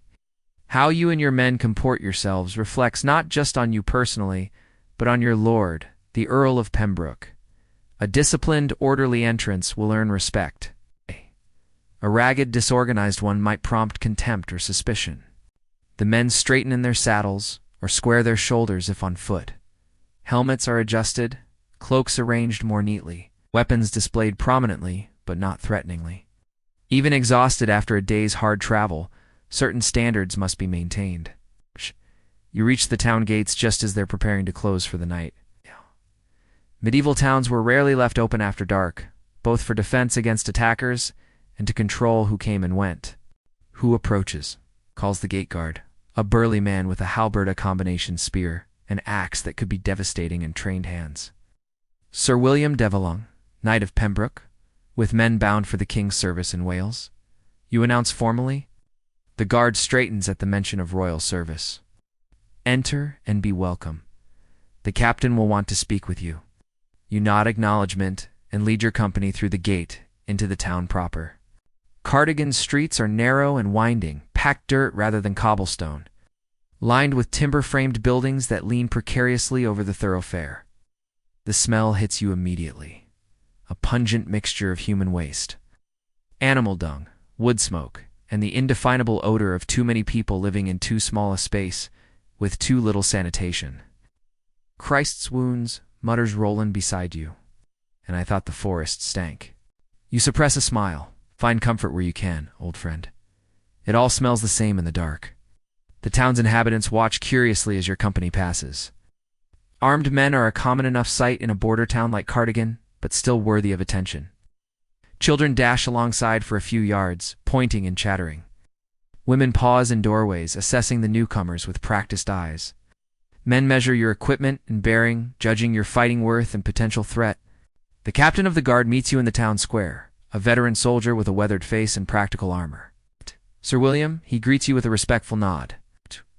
"We received word you might pass through. The constable offers you and your officers lodging in the castle tonight." This is both courtesy and practical politics. As a knight in the king's service, you're entitled to certain considerations. The constable, the official in charge of the castle, demonstrates both his respect for your rank and his loyalty to the crown by extending this invitation. "Please convey my thanks to the constable," you reply formally. "My men." "The inn can accommodate them," the captain says, gesturing to a substantial 2-story building across the square. "Or they may camp outside the walls if you prefer." You consider briefly. The inn would be more comfortable, but costlier and potentially problematic if your men drink too much. A camp outside would be cheaper and keep them under better control, but leaves them vulnerable to the elements and potential trouble. The inn you decide, but with restrictions. No excess drink, no whoring, no fighting. We march at first light. The captain nods, unsurprised by these sensible precautions. "I'll assign 2 of my men to help maintain order. Much appreciated." You turn to Thomas, who has remained close by throughout the journey. "See to the arrangements. Make sure every man knows the consequences of misbehavior." Us. As Thomas hurries off to organize the men's lodging, you and Roland follow the captain toward the castle. It's a solid stone structure, not as grand as Pembroke, but impressive enough to control the surrounding countryside. "Any word from the north?" you ask as you walk. Border towns often receive news faster than official channels carried by merchants and travelers. Rumors only? The captain replies cautiously. They say the Welsh raided as far as Chirk, but were driven back with heavy losses. You exchange glances with Roland. This doesn't match the information that prompted your hasty departure from Pembroke. Either the captain is being discreet, or the situation has changed since your last intelligence. We'll know more when we reach Chester, Roland says quietly. You nod in agreement. The constable greets you in the castle's great hall, a man of late middle age with the polished manners of minor nobility. Sir William, Sir Roland, welcome to Cardigan. You honor us with your presence. More formalities follow. Introductions to the constable's wife and daughter, to his chaplain and steward, to various local worthies gathered for the evening meal. You play your part in this social dance, exchanging courtesies, accepting a cup of wine, complimenting the constable's hospitality. This, too, is part of a knight's duty, as important in its way as skill with sword or lance. The battlefield isn't the only place where reputations are made or broken. Courts and halls of the powerful matter just as much, perhaps more. You travel light for campaign, the constable observes, as servants begin laying out the evening meal. No squires beyond your page, no personal servants. Haste was required, you explain. You left much behind that might normally accompany us. The constable nods, understanding. The Welsh grow bolder each year. This latest rebellion tests even our good king's patience. The conversation turns to politics, the situation in Wales, the king's response, the likely outcome of the campaign. You contribute carefully, aware that casual words from a knight can be interpreted as reflecting his lord's position, or even the king's. Medieval politics were a labyrinth of allegiances, obligations, and subtle signals. A wrong word could damage not just your own standing, but that of your patron. Discretion wasn't just advisable. It was essential for survival at court. Dinner proves better than you expected. Fresh bread, a fish stew, roasted fowl, and even some late-season fruits. The wine is decent, though you drink sparingly, mindful of tomorrow's journey. Tell me, Sir William, says the constable's daughter, during a lull in conversation, is it true that knights in the king's service must swear to rescue any maiden in distress? You nearly choke on your wine. Roland beside you coughs to hide his amusement. An interesting question, my lady, you replied diplomatically. The oath of knighthood includes defending the weak and innocent, which certainly encompasses ladies in perilous situations, but there's no specific requirement about maidens in distress. The girl looks disappointed. She's perhaps 16, at an age where romantic notions of knighthood hold particular appeal. Her father chuckles indulgently. You must forgive Matilda, he says. She consumes too many French romances for her own good. There's no harm in admiring the ideals of chivalry, you say graciously, earning a grateful smile from the girl. But privately you reflect on the vast gap between those ideals and the reality of knighthood. The code of chivalry, as romanticized in stories, bore little resemblance to the practical code that governed knights' behavior. Yes, you swore to protect the weak, but primarily those under your lord's protection or within your own jurisdiction. Yes, you pledged to honor women, but that meant respecting noble ladies of your own class, not dashing about the countryside rescuing random damsels. The real code of chivalry was more practical and considerably less romantic.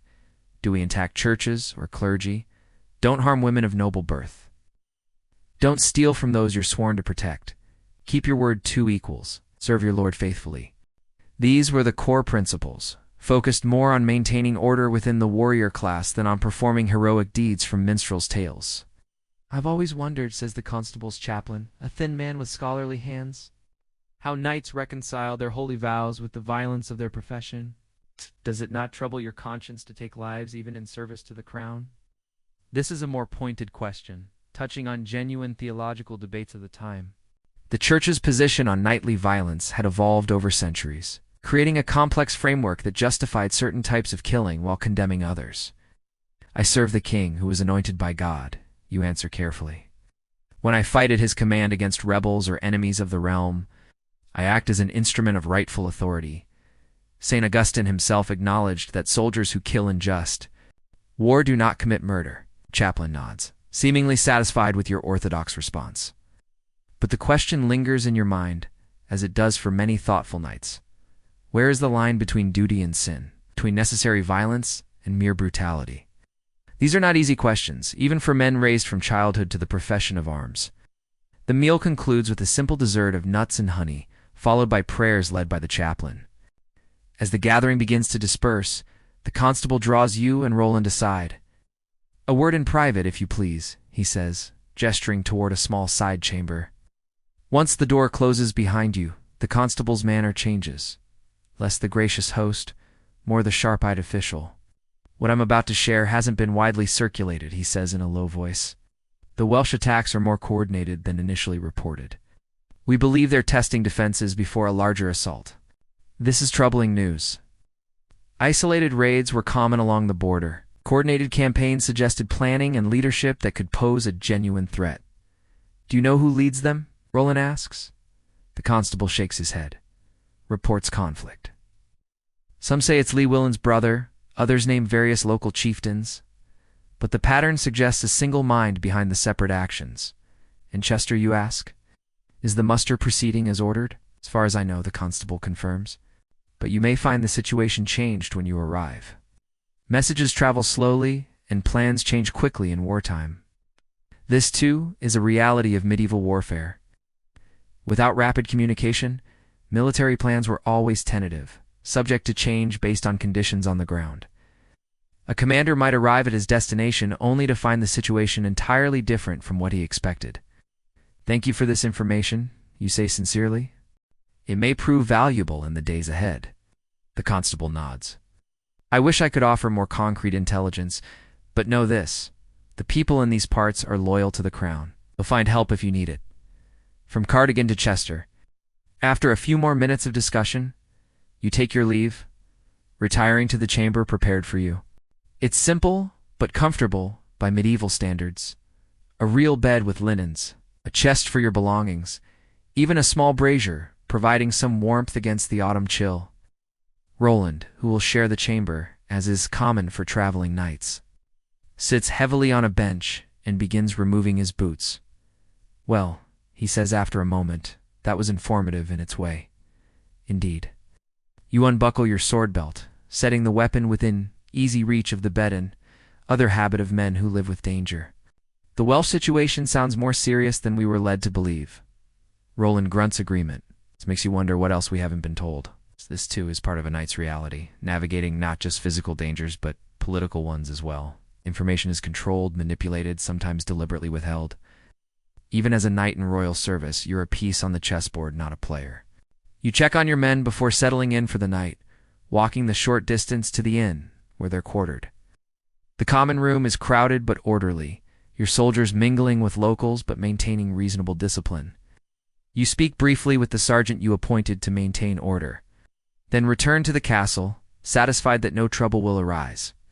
Back in your chamber, you find Roland already asleep, snoring softly on his side of the bed. Sharing beds was normal in medieval times, even for high-ranking individuals. Privacy as we understand it today simply didn't exist. You remove your outer clothing but leave on your linen shirt and Bry's medieval underwear consisting of loose knee-length drawers. Climbing into bed, you pull the wool blanket up against the chill and try to quiet your mind for sleep. Tomorrow will bring another long day of travel, drawing you closer to Chester and whatever awaits there. The Welsh border, once distant, now looms in your thoughts. A line beyond which danger multiplies, and the familiar gives way to hostile territory. And your modern bed, with its memory foam mattress and climate-controlled comfort, you can scarcely imagine. The reality of a medieval knight's existence, the constant discomfort, the ever-present danger, the complex web of obligations and expectations, all formed a life utterly unlike our protected, convenient modern experience. Perhaps there's something to be said for that medieval directness. The clarity of purpose, the immediacy of experience, the close bond between comrades who face death together. But few modern people would willingly trade their comfortable existence for the harsh realities of a knight's life, as sleep claims you. Your last thought is of the journey ahead, both the fictional journey, too. Chester, in your adopted persona of Sir William, in your own journey through this exploration of medieval reality. Both promise challenges and revelations yet to come. The next morning dawns gray and cold, with a light drizzle that promises to make the day's travel even more miserable than yesterday's. You rise before Roland, performing your ablutions with the minimal water provided in a small basin. Dental hygiene consists of rubbing your teeth with a rough cloth and rinsing with weena, far cry from modern toothbrushes and fluoride paste. But better than nothing, in an age where many simply allowed their teeth to rot. Going to be a wet one, Roland observes as he wakes and notes the sound of rain on the shuttered window. Better than snow? You reply pragmatically. It's early autumn, but in medieval England, winter could arrive suddenly and with deadly force. Rain is uncomfortable. Snow can be fatal, especially for an army on the march. You break your fast with bread, cheese, and ale in the castle's hall, joined by the constable, who offers final advice about the road ahead. Then it's time to gather your men and resume the journey northward. The town is barely stirring as your company forms up at the gate. Shopkeepers are just opening their stalls, apprentices hurrying to their masters' workshops, servants emptying night soil into the central gutter that runs down each street. The rain has intensified slightly, pattering on thatched roofs and forming puddles in the unpaved streets. Not much of a day for traveling, comments the gate guard as he swings the heavy wooden portal open for your departure. No choice in the matter, you reply. The king's business waits for no weather. The guard touches his cap respectfully. Safe journey then, Sir Knight. You lead your company out onto the muddy road, already anticipating the long, wet hours ahead. This is the reality of medieval travel. Discomfort as a constant companion, relief as an occasional visitor. But you are a knight, sworn to service, and the path ahead is clear, however arduous it may be.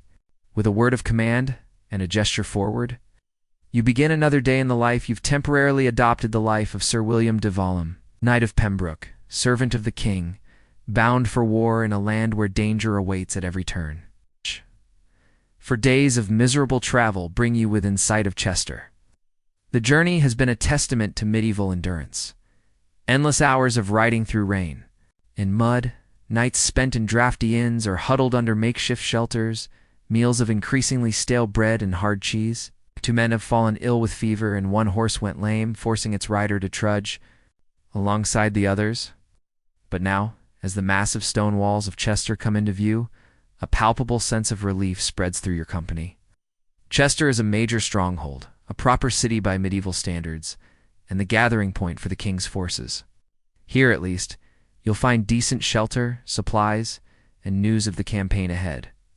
Thank Christ, mutters Roland, riding beside you as the city looms larger. Another day on the road, and I'd have started believing those Welsh tales about mountain demons. You smile grimly. Save that belief. We'll be in those mountains soon enough.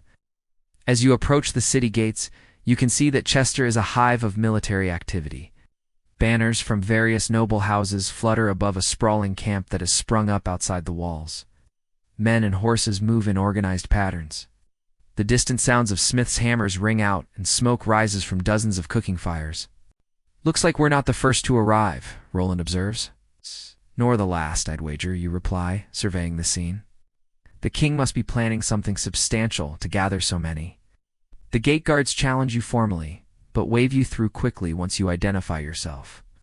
Inside the city, the streets are crowded with soldiers, merchants, camp followers, and local residents. Chester in peacetime would be busy enough. Chester as a military muster point is positively chaotic. You make your way toward the castle at the city's center, where you expect to find the command structure and learn your place in the coming campaign. Your men follow in a reasonably good order, despite their exhaustion and the distractions of a city after days on rural roads. Sir William de Valham. A herald intercepts you before you reach the castle gate. From Pembroke, yes, you confirm, reining in your horse, you're expected. Your men are to camp in the north field with the southern forces. You and your officers are summoned to the Great Hall at once. You nod acknowledgement and turn to your sergeant. You heard him. North field, set up camp. See to the men's needs and maintain discipline. We're under scrutiny here. The sergeant salutes and begins organizing the men while you, Roland, and Thomas continue to the castle. The structure is imposing, one of the largest and strongest in England, a statement of royal power in stone and mortar. In the castle courtyard, you dismount, handing your horse's reins to a waiting groom. Thomas takes care of Roland's mount as well, then follows at a respectful distance as you enter the Great Hall. The scene inside is one of controlled chaos. Knights and nobles from across England have gathered, forming small groups deep in discussion. Clerks scurry about with scrolls and messages. Servants navigate the crowd, bearing trays of food and drink for the assembled commanders. Sir William, Sir Roland. A familiar voice cuts through the noise. You turn to see Sir Geoffrey, your fellow knight from Pembroke, pushing through the crowd toward you. He arrived in Chester just yesterday, having followed a day behind your group as planned. Geoffrey. You greet him with genuine pleasure, clasping his arm. Good to see you made it. Same to you, he replies. Journey wasn't too bad. We've had worse, Roland says with a shrug. What's the situation here? Geoffrey's expression turns serious, complex. The Welsh have been more active than expected, raids all along the border. Some quite deep into our territory, but they withdraw before we can engage properly, probing our defenses. You suggest, that's the thinking, Geoffrey agrees, but there's more. Come the War Council begins soon. I'll explain on the way. He leads you through the hall to a side chamber where higher-ranking commanders are gathering. As you walk, he fills you in on developments since you left Pembroke. The raids aren't just about testing our strength, he says quietly. They're drawing our attention away from something else. Scouts report a major Welsh force gathering in the mountains, but we can't pinpoint their location. An army? Roland asks, keeping his voice low. Geoffrey nods. Led by Llewellyn ap Gruffudd himself, if rumors are true. This is significant news. Llewellyn, self-styled Prince of Wales, is a formidable opponent. Intelligent, charismatic, and deeply committed to Welsh independence. If he's personally leading this campaign, the stakes are higher than you initially thought. The side chamber is less crowded than the main hall, containing perhaps 20 men. Earls, barons, and knights of particular importance or experience. At the center stands a tall man with a regal bearing whom you recognize immediately as Roger de Mortimer, one of the king's most trusted commanders. Gentlemen, Mortimer says, as the last of the summoned officers enter, we begin. Our time is short and our task substantial. He gestures to a large map spread on a table before him. Shows the border regions and Welsh territories in crude but useful detail. Various markers indicate English forces, reported Welsh movements, and key strongholds. The situation is this, Mortimer continues. Welsh raids have increased in frequency and boldness over the past month. Initially, we believed these were opportunistic attacks by local chieftains. Now we know they are coordinated efforts, likely directed by Llewellyn himself, designed to test our responses and possibly distract us from a larger movement. He points to several locations on the map, raids here, here, and here in the past week alone. Each time our forces move to engage, and the Welsh withdraw into the mountains. Meanwhile, reports suggest a substantial force gathering somewhere in this region. His hand sweeps over a mountainous area west of Chester. Our task is twofold. First, to secure the border regions and protect English settlements from further raids. Second, to locate and engage the main Welsh force before they can consolidate further or launch a major offensive against Chester itself. The room is silent as each man absorbs this information. Medieval warfare was rarely this organized or strategic. Most conflicts were decided by a single battle or siege, not extended campaigns of maneuver, but the Welsh situation demands a more sophisticated approach. We will divide our forces, Mortimer continues. 3 columns will advance into Welsh territory from different points, forcing Llewellyn to either confront one of them or continue retreating into increasingly difficult terrain. He begins assigning forces to each column, naming commanders and objectives. You listen attentively, wondering where you and your men will fit in this plan.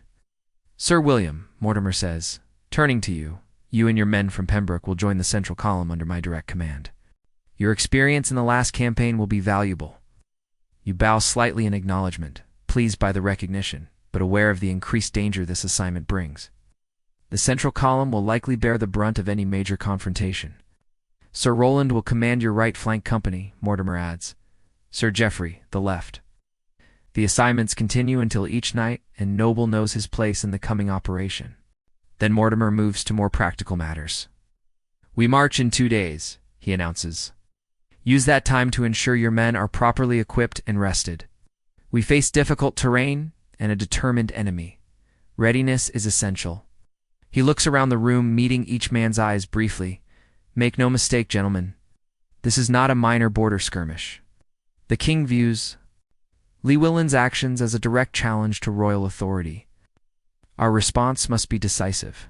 The meeting concludes with a few questions about logistics and communication between columns. As you leave the chamber, Roland whistles softly. Central column, he says. Mortimer must think highly of you. Or he wants experienced men where the fighting will be thickest. You reply pragmatically. Geoffrey joins you as you walk back through the great hall. Either way, it's an honor and a danger. As is all of knighthood, you observe. Now let's see to our men. 2 days isn't much time. As the next 48 hours pass in a blur of activity. Your first priority is armor and weapons, checking, repairing, and replacing as necessary. Medieval equipment required constant maintenance. A neglected sword could mean death in battle. You spend hours with the castle's armorer, a burly man with scarred hands, and the quiet competence of someone who knows that lives depend on his work. Your mail hauberk needs several repairs where rings have broken or worn thin. Your shield, battered from training and previous campaigns, requires new leather facing and a fresh coat of paint. Bearing your heraldic device, a practical necessity in the chaos of battle where identifying friend from foe could be the difference between life and death. Going to be bloody business, this Welsh campaign, the armorer comments as he works on your equipment. Mountains favor the defender, and the Welsh know every path and gully. You fought them before? You ask, noting the man's experienced assessment. Aye, under the old king. Nasty fighting, ambushes, night attacks, never knowing where they'd come from next. He hammers a rivet flat with practiced precision. Take care in those hills, Sir Knight. They're not like fighting Frenchmen on an open field. You thank him for the advice, as well as the repairs. Every bit of practical knowledge helps when venturing into hostile territory. Next, you check on your men's preparations. The camp in the North Field is well organized now, with proper tents arranged in orderly rows and cooking fires established in safe locations.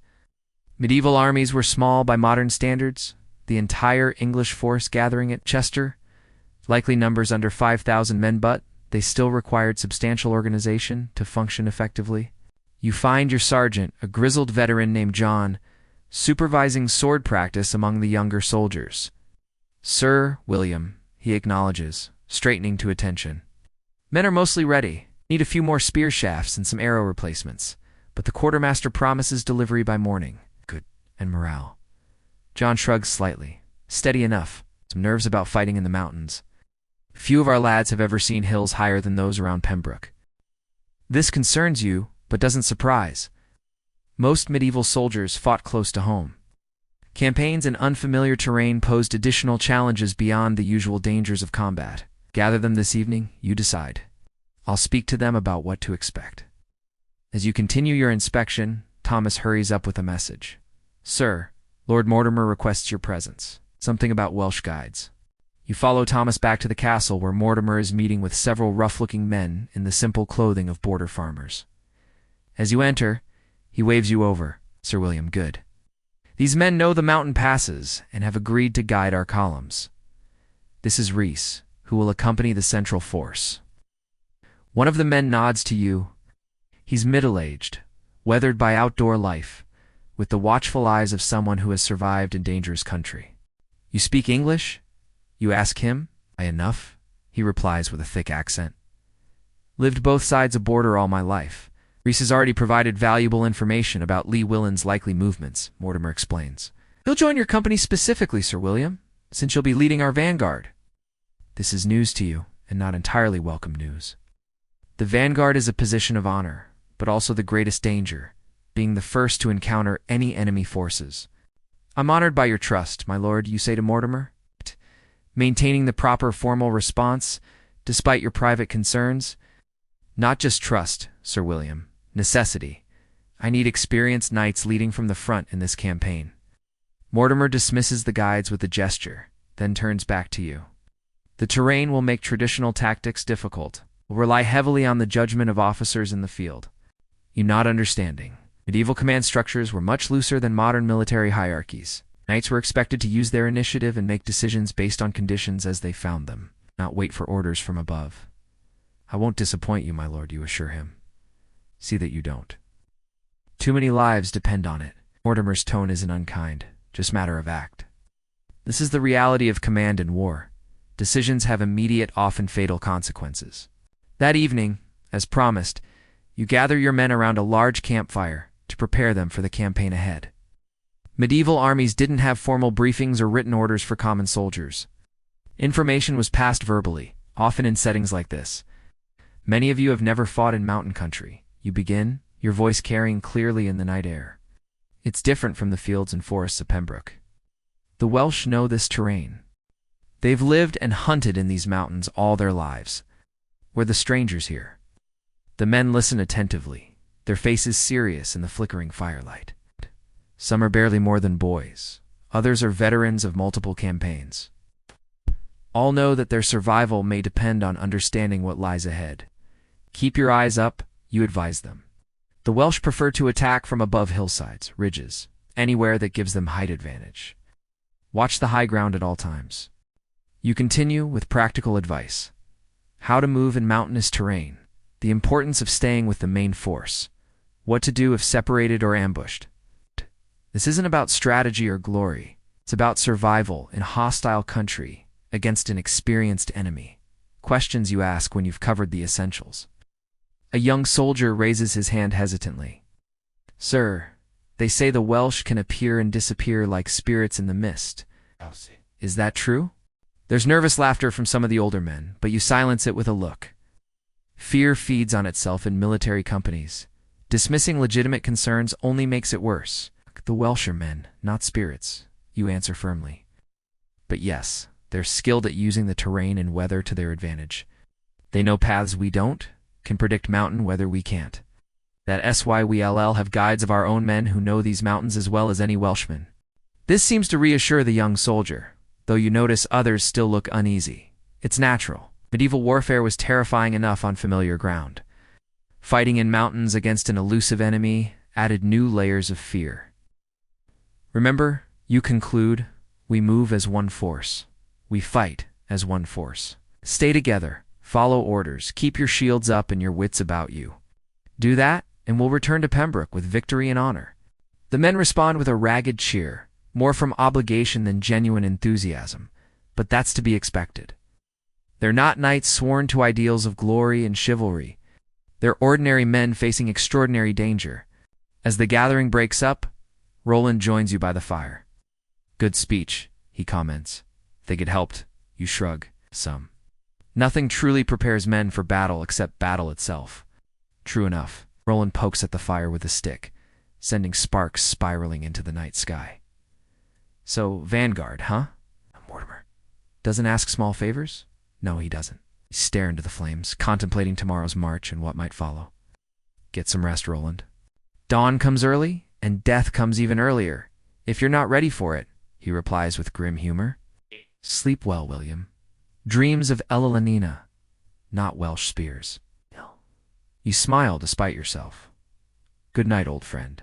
Shh. In your tent, you review your mental preparations one last time. Armor and weapons ready, men, as prepared as time allows route. Understood your own affairs in order should the worst happen. This last point was crucial for medieval knights. Before campaign, a prudent man ensured his lands and family would be provided for in his absence or his death. You've done what you can in the hasty departure from Pembroke, but Ella is capable. She'll manage whatever comes. Sleep is elusive, as it often is before battle. Instead of forcing it, you use the quiet hours to write a brief letter to Ella. Paper is precious, and writing materials scarce in medieval times. But as a knight, you have access to both. The letter is simple. Reassurances of your well-being. Instructions about estate matters should you not return. Personal sentiments expressed with the restrained emotion typical of your time. You seal it with wax in your signet ring, entrusting it to Thomas to deliver if necessary. Only if I fall, you instruct the boy, who accepts the letter with solemn understanding. A page or squire's duties included bearing such final messages, a responsibility they took with appropriate seriousness. Allie, sleep. Your dreams a jumble of mountain paths, Welsh warriors, and Elena's face. Tomorrow brings the march into hostile territory, and whatever fate awaits a knight in service to his king. In your modern bed, far from medieval dangers, you stir restlessly, some echo of Sir William's pre-battle anxiety finding its way across the centuries. The comfortable mattress beneath you bears no resemblance to a medieval camp bed, yet something of that ancient vigilance remains in human experience. The tension before challenge, the mental preparation for difficulty ahead, it's one small connection to those long-dead knights whose lives we romanticize but rarely truly understand. Their reality was harsh, dangerous, and uncertain in ways our protected modern existence seldom approaches. Yet, in that uncertainty, perhaps they found a clarity of purpose, often lacking in our safer times. Dawn breaks cold and misty over Chester as the army prepares to march. The central column, your column, forms up outside the north gate, Nearly 1,000 men. in various states of readiness. Knights and men-at-arms check gear one last time. Priests offer hasty blessings, and camp followers say emotional farewells to those they may never see again. Form ranks. The command echoes down the line, bringing order to the chaos. As leader of the vanguard, you and your men will be at the very front of the column, the first to encounter whatever dangers lie ahead. Rhys, your Welsh guide, sits uncomfortably atop a small pony beside you. He's clearly not used to riding, but traveling on foot would slow the column too much. How far to the border? You ask him, as final preparations continue around you. 5 hours, maybe 6, he replies, eyeing the sky. If weather holds. The weather rarely holds in Welsh mountain country, especially in autumn. Rain, fog, and sudden temperature drops are constant companions in this campaign. You're wearing your full battle gear. Mail hauberk reinforced with small plates at vulnerable points. Mail coif covering your head and neck. Padded gambeson underneath 2 cushion impacts. Sword at your side and dagger at your belt. Your shield hangs from your saddle, ready to be deployed at the first sign of danger. The total weight is around 60 pounds, a significant burden, but one you've trained your entire life to bear. Column advance. The command comes from behind, where Mortimer rides with his personal guard and standard bearers. Banners snap in the morning breeze, the royal standard, Mortimer's personal colors, and the flags of various noble houses represented in the force. With a forward motion of your hand, you signal your vanguard to move. The journey into Wales has begun. The first few hours pass uneventfully as the column follows the Roman road heading west. The terrain is still relatively flat, the road reasonably well maintained.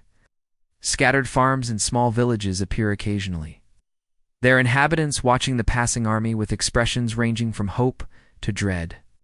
For these border people, the army represents both protection and potential danger. Soldiers, even friendly ones, can be almost as destructive as enemies. They don't look happy to see us, Roland observes as you pass through a particularly silent hamlet. Would you be? You reply. Either we succeed and the fighting stays far from their homes, or we fail and they're directly in the path of a Welsh advance. Roland grunts acknowledgement. Fair point.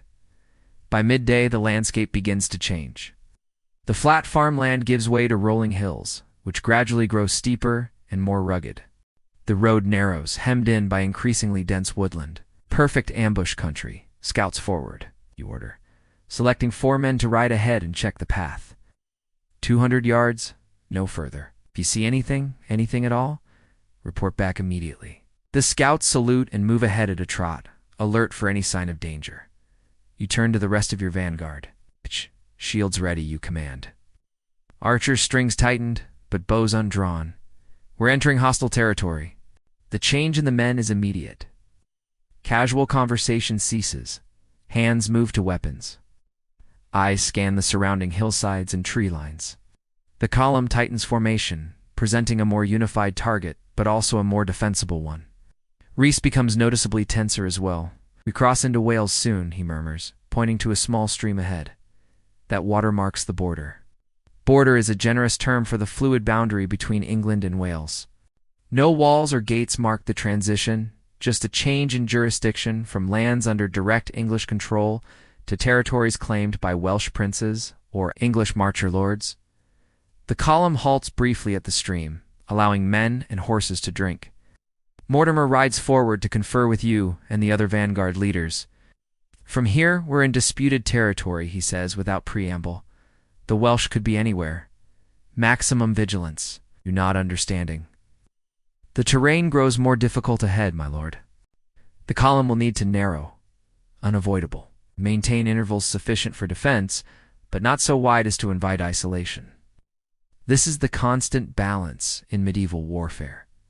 Staying close enough to support each other, but not so tightly packed that a single attack could devastate multiple units. In mountain country, this balance becomes even more critical and more difficult to maintain. The march resumes with heightened tension. The road narrows further, forcing the column to thin to no more than 3 men abreast in places. The hills on either side grow steeper, the forest denser. Perfect territory for the guerrilla tactics favored by Welsh fighters. An hour past the border, your scouts return at a gallop. "Riders ahead, sir," reports the lead scout, his face flushed with exertion. Small group, maybe 10. They watched us from a ridge, then disappeared into the trees. "Welsh," you ask, though the answer seems obvious. "Yes, sir." Carrying spears and round shields, you relay this information to Mortimer, who has again ridden forward upon seeing the returning scouts. "Observers," Mortimer concludes, tracking our progress. "Or leading us into a trap," Roland suggests darkly. Mortimer nods. "Both are likely. Proceed, but with extra scouts on the flanks. I want to know if they're paralleling our movement." The column pushes deeper into Welsh territory. The road begins to climb more steeply, switchbacking up hillsides and through narrow valleys. Progress slows as men and horses struggle with the terrain. By late afternoon, you've covered perhaps 15 miles from Chester, decent march by medieval standards, especially in such country. "We should make camp soon," you advise Mortimer, as the daylight begins to fade. "Night marches in this terrain would be foolhardy," agreed. "Find a defensible position within the next hour."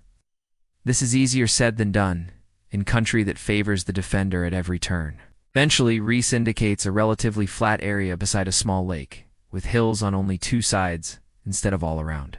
"This we'll find before dark," he says simply. The column halts and begins the complex process of establishing a medieval military camp. Perimeter guards are posted, tents erected, horses picketed, and cooking fires lit. The organization is impressive for its time. Medieval armies might lack modern technology, but they possessed effective systems born of centuries of practical experience. You establish your command post near the center of camp where you can respond quickly to threats from any direction. Thomas helps you remove your heavier armor, though you keep your gambeson on and weapons close at hand. In hostile territory, a night never truly relaxes. Roland joins you as you study a crude map spread on a camp table. "Scouts report movement on the western ridge," he says without preamble. "Small groups keeping their distance, watching us, counting our numbers, assessing our readiness, and probably reporting to a larger force," you conclude. "Almost certainly." You trace the route ahead on the map. "Tomorrow, we enter proper mountain country. If they're going to attack in force, that's where they'll do it." Roland nods grimly. "The men should rest while they can," and you agree. But rest proves elusive for many, including yourself.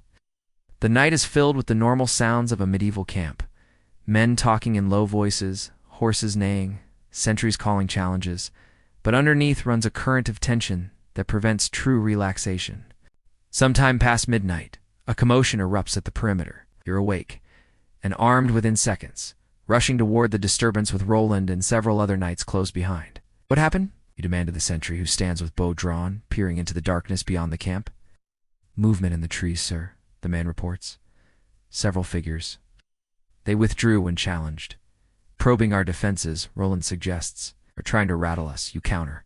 Either way, double the sentries for the remainder of the night. No further incidents occur, but few in the camp manage much sleep afterward. By dawn, the army is tired but alert, aware that the day ahead may bring direct confrontation with the enemy. The column forms up in the gray morning light, armor and weapons checked one final time before the march resumes. The mood is somber, focused. These men have faced danger before. They know what might lie ahead. "Stay close to me," you instruct Reese, as you mount your destrier. "If we're attacked, get down and seek cover immediately.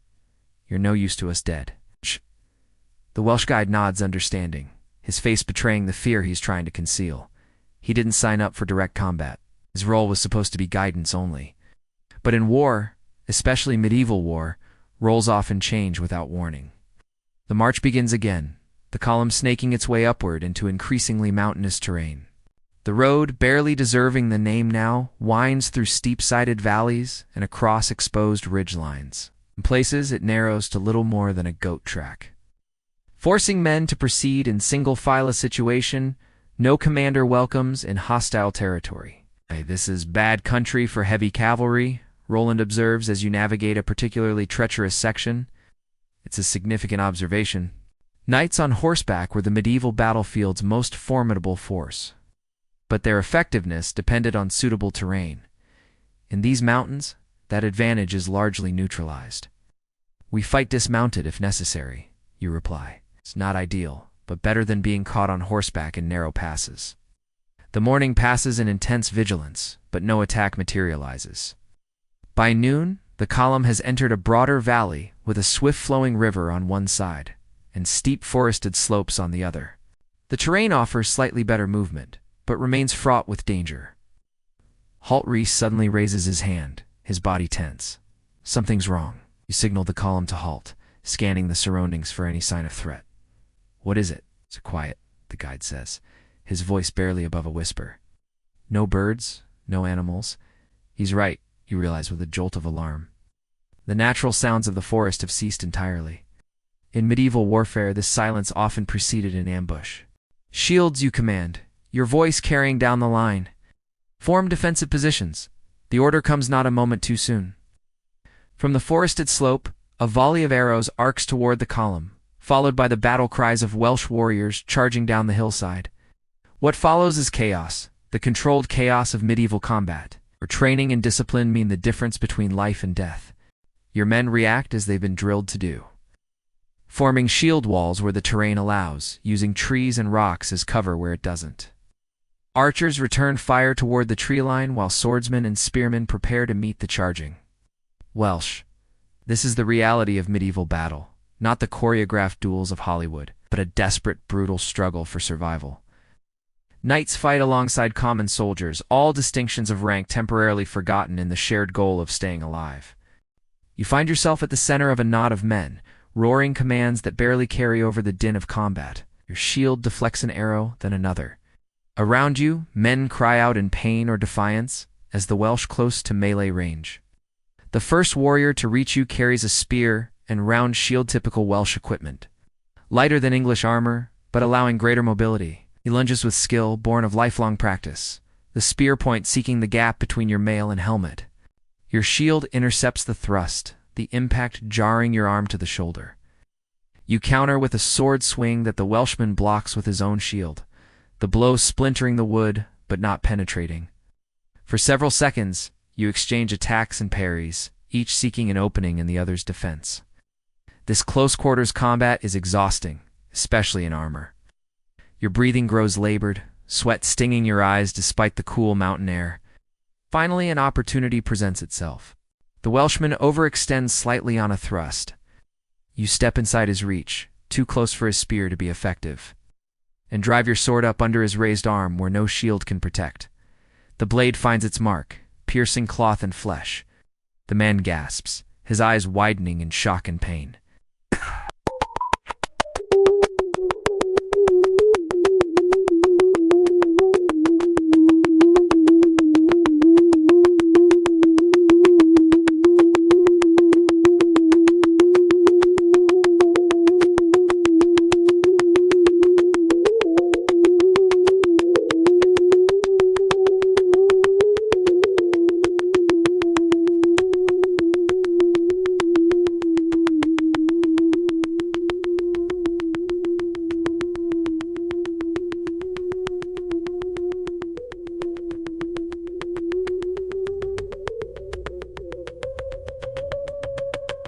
The disorder, already turning to face the next threat as your opponent crumples to the ground.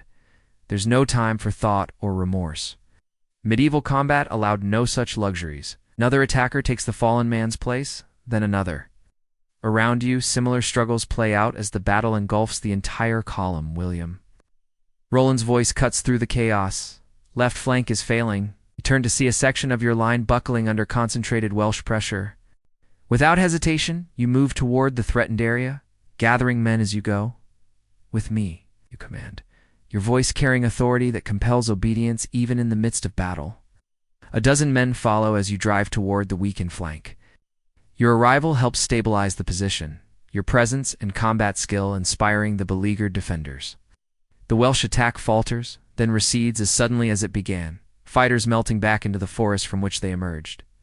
As the immediate danger passes, you begin to assess the situation. The entire engagement lasted perhaps 20 minutes in eternity in combat terms, but barely a footnote in historical records. Yet in those minutes, lives were irrevocably changed or ended. Casualties? You ask the nearest sergeant, trying to catch your breath. 8 dead that I can see, sir. Many more wounded. It could have been worse. Much worse. But the loss still stings. These were your men, under your command. Their lives, your responsibility. Secure the perimeter, you order. They may attack again. Get the wounded to the center of the column. Medieval battlefield medicine was primitive by modern standards, but not entirely ineffective. The army travels with surgeons, usually monks with practical experience rather than formal training, who can clean and bind wounds, set broken bones, even perform amputations when necessary. You find Mortimer organizing the column's defense. His armor splattered with blood, whether his own or someone else's is unclear. In opening probe, he says, "When you report the situation on your flank, testing our resolve. Successfully repelled, you add, but they'll be back, likely in greater numbers." Mortimer nods grimly. We push on as soon as the wounded are attended. Oh, yes. Staying in place invites a larger attack. This is sound medieval strategy. A moving force presents a more difficult target than a stationary one, especially in terrain that favors the defender. The column resumes its march within the hour. Wounded men carried on improvised stretchers or helped by their comrades if able to walk. The dead are buried in shallow graves, a hasty but necessary measure when an army must keep moving. Brief prayers are offered, possessions collected to return to families if possible. The remainder of the day passes without further attack, but the tension never eases. Every man knows the Welsh are out there, watching, waiting for another opportunity. By nightfall, the column reaches a more defensible position. A natural bowl in the mountains, with steep sides on 3/4 of its circumference. We camp here, Mortimer decides. Double perimeter, no fires except for the wounded.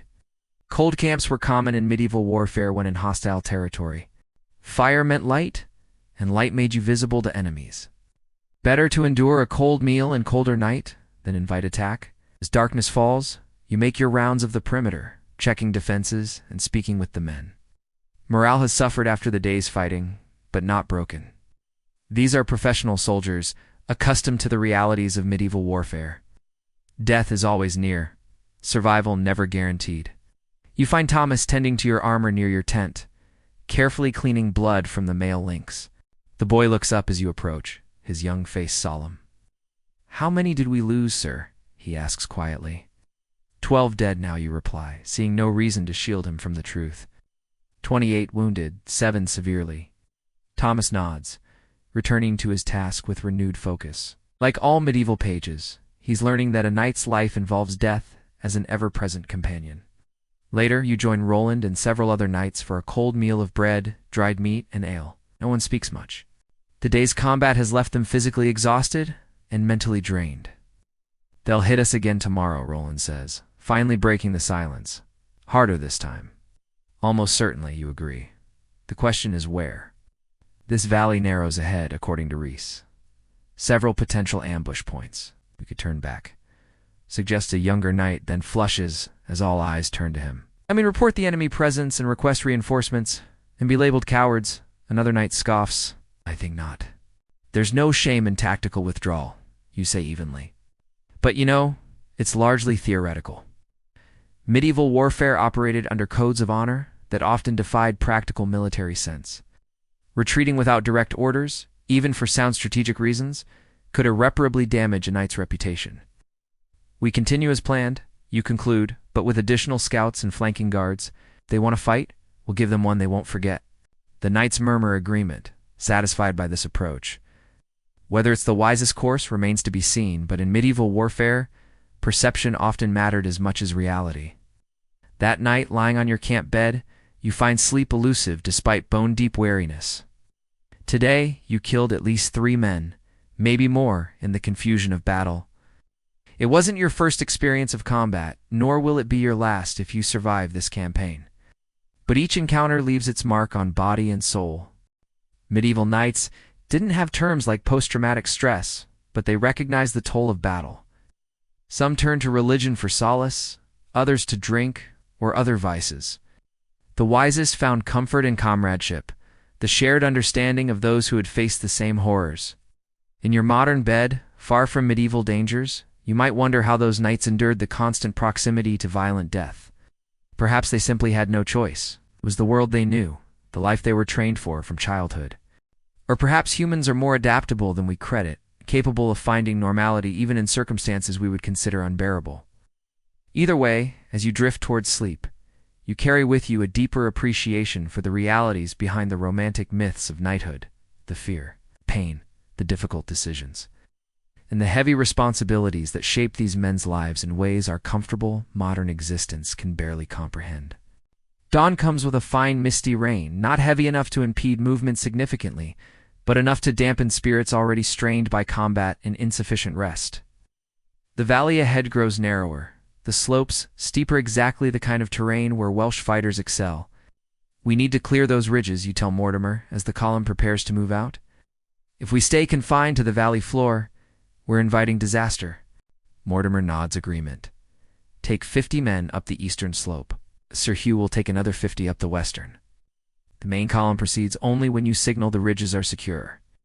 It's a sound plan, though not without risk. Splitting forces is always dangerous, but less dangerous than allowing the enemy to control the high ground. You select your 50, a mix of knights fighting dismounted and experienced men-at-arms, and begin the climb. As the main column waits below, the ascent is brutal. The slope is steep, made treacherous by rain-slicked grass and loose stones. Your mail armor, so vital in combat, becomes an exhausting burden as you climb. Sweat soaks your gambeson despite the cool air, and your breath comes in harsh gasps. The men follow doggedly, some using their spears as makeshift walking sticks. No one complains. They understand the necessity of this mission, and medieval soldiers were accustomed to physical hardship that would break most modern people. You're 2/3 of the way up when the attack comes not from above, as expected, but from a dense thicket on your flank. Welsh fighters emerge suddenly, screaming battle cries, hurling spears before closing with axes and short swords. Form up, you shout, drawing your own sword and moving to meet the threat. On the steep, broken ground, formation is nearly impossible, but your men cluster in small groups, fighting back to back where possible. The combat is desperate and personal, men grappling at close quarters, no room for the sweeping sword strokes of an open battlefield. You find yourself face to face with a Welsh warrior, his beard braided, face painted with woad in an ancient pattern. He swings an axe at your head with shocking speed. You duck beneath the blow, feeling the air disturbed by its passage. Your footing slips on the wet grass, nearly sending you tumbling down the slope. The Welshman presses his advantage, axe rising for another strike. Desperate, you lunge forward inside his swing, crashing into him bodily. Both of you fall, rolling down the slope in a deadly embrace, each trying to bring a weapon to bear. Your mail offers some protection against his knife, but the impacts against rocks and roots still bruise and batter your body. You come to rest against a boulder, the Welshman momentarily stunned by the collision. Seizing the opportunity, you drive your dagger into the gap between his leather jerkin and crude helmet. He stiffens, then goes limp. Staggering to your feet, you assess the situation. The fighting continues around you, but your men are gaining the upper hand through superior armor and training. Within minutes, the remaining Welsh fighters retreat back into the forest, leaving their dead behind. Casualties? Do you call, trying to catch your breath? 7 dead, sir, reports a sergeant. 12 wounded, 3 badly. You nod grimly. The price of securing the ridge is high, but necessary. Leave 2 men with the severely wounded. The rest of us continue to the top. The remainder of the climb passes without incident. At the summit, you're rewarded with a commanding view of the valley and the ridges beyond. And what you see confirms your worst fears. In the distance, perhaps 2 miles ahead, a substantial force is moving toward your positions, several hundred Welsh fighters at least. Using the parallel ridge as cover for their approach, had you not secured this high ground, they would have caught the column in a devastating ambush. You send a runner down to Mortimer with this intelligence while positioning your remaining men to defend the ridgeline. Across the valley, you can see Sir Hugh has also reached the summit of his ridge, though whether he spotted the approaching Welsh force is unclear. The runner returns within the hour, accompanied by Mortimer himself and 20 additional men. The commander studies the enemy movement through narrowed eyes. "Good work securing this position," he says finally. "You've saved the column from a nasty surprise." "What now, my lord?" you ask. "They outnumber us significantly," Mortimer considers for a moment. "We hold the high ground now. Let them come to us if they dare. It's a calculated risk." Medieval battles were often determined by position as much as numbers. Controlling the ridges gives your smaller force a fighting chance against superior numbers. "Prepare defensive positions." Mortimer orders, messenger to Sir Hugh, "Hold at all costs." The main column will advance to that bend in the river and establish a fortified camp. We'll catch them between hammer and anvil if they attack. Medieval warfare wasn't always about pitched battles. Sometimes the wisest strategy was forcing the enemy to attack prepared positions, neutralizing their numerical advantage through terrain and defensive works. Throughout the day, you strengthen your position on the ridge, arranging rocks into crude breastworks, positioning archers for maximum field of fire, establishing rotations so men can rest without weakening the defense. The Welsh force continues its approach, but stops just out of bowshot range, clearly reassessing now that their ambush has been foiled. As afternoon wanes, a rider approaches from the main column, picking his way carefully up a game trail you've secured. It's Roland, his armor mud-splattered, but his expression satisfied. "The camp is established," he reports. "Mortimer wants you to bring your men down under cover of darkness. The Welsh are pulling back from our position as well." "Withdrawing completely?" you ask, surprised. Roland shakes his head. "Regrouping, more likely. They lost the advantage of surprise. They'll try something else now." You nod, understanding. "We'll come down after sunset." No torches, single file, absolute silence. The descent in darkness proves nearly as challenging as the combat earlier. Each man must feel his way down the treacherous slope, burdened by armor and weapons, maintaining silence to avoid alerting any Welsh scouts. It takes hours to get everyone safely down, the last men reaching the camp well past midnight. The fortified camp is impressive for something constructed in a single day. Medieval armies were adept at rapid field fortification, a necessity when campaigning in hostile territory. A ditch and earthen rampart encircled the position, strengthened with sharpened stakes. Inside, tents are arranged in orderly rows with clear paths for rapid deployment in case of attack. Mortimer meets you near the center of the camp, where a small fire burns in a pit dug deep enough to hide most of its light. "Your men performed well today," he says without preamble. "Get them fed and rested. Tomorrow may bring the main engagement." You find your own tent already erected, Thomas waiting with food and drink. The boy looks exhausted but manages a smile as you enter. "Heard you killed a dozen Welshmen, sir," he says, helping you remove your mud-caked armor. "Exaggeration," you reply, wincing as the mail hauberk lifts away, revealing fresh bruises beneath. "3, maybe 4, and they nearly killed me in return." This is another reality of medieval combat often overlooked in romantic tales. There were no invincible heroes, no knights who cut down enemies by the score without taking wounds themselves. Every fight was dangerous, every victory costly. Thomas helps you clean up as best as possible with a small basin of water and a cloth. Proper bathing is out of the question in a field camp, but you can at least wipe away the worst of the blood and grime. The boy then applies a pungent salve to your visible injuries, a mixture of herbs and animal fat that medieval medicine relied upon to prevent infection. "Any word from Chester?" you ask as he works. "Reinforcements?" Thomas shakes his head. "Nothing that I've heard, sir. But there's talk that the northern column engaged a Welsh force yesterday near Flint. Victorious, supposedly. You take this news with appropriate skepticism. Camp rumors were as common in medieval armies as in modern ones, and equally unreliable until confirmed by proper messengers. Such reports are more wishful thinking than actionable intelligence. After eating a simple meal of bread, hard cheese, and dried meats standard fare for medieval campaigns, you seek out Roland. You'll find him checking the perimeter defenses with several other knights. "Quiet so far," he reports. "Too quiet, if you ask me." You agree with his assessment. The Welsh are out there planning something, But for now, the night offers a brief respite, a chance for much-needed rest. Sleep while you can, you advise Roland. I'll take first watch with my men, though exhausted. You know, your responsibility as a commander doesn't end when the fighting pauses. Medieval warfare was a constant vigil, especially in hostile territory where attack could come at any moment. You make your rounds of the perimeter, checking each sentry position, speaking briefly with the men on duty. Morale remains steady, despite the day's losses. These are professionals who understand the realities of campaign. Death is always near. Survival never guaranteed. Around midnight, you're relieved by another night and finally return to your tent. Thomas has arranged your camp bed, a simple cot raised slightly off the ground with blankets that smell of wood smoke and horse. It's far from comfortable by modern standards, but to your exhausted body, it's welcoming enough. Sleep comes quickly, but remains light, your mind alert even in rest for any sign of danger. This, too, was the reality for medieval warriors. The ability to snatch rest. When possible, while maintaining a level of awareness that could mean the difference between life and death, you wake before dawn, roused by the changing of the guard outside. Your body aches from yesterday's exertions. Old wounds and new injuries protesting as you rise and dan your armor with Thomas's assistance. Medieval knights didn't have the luxury of recovery time during campaigns.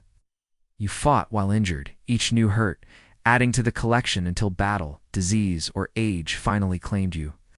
Outside, the camp is stirring as men prepare for what all expect to be a day of battle.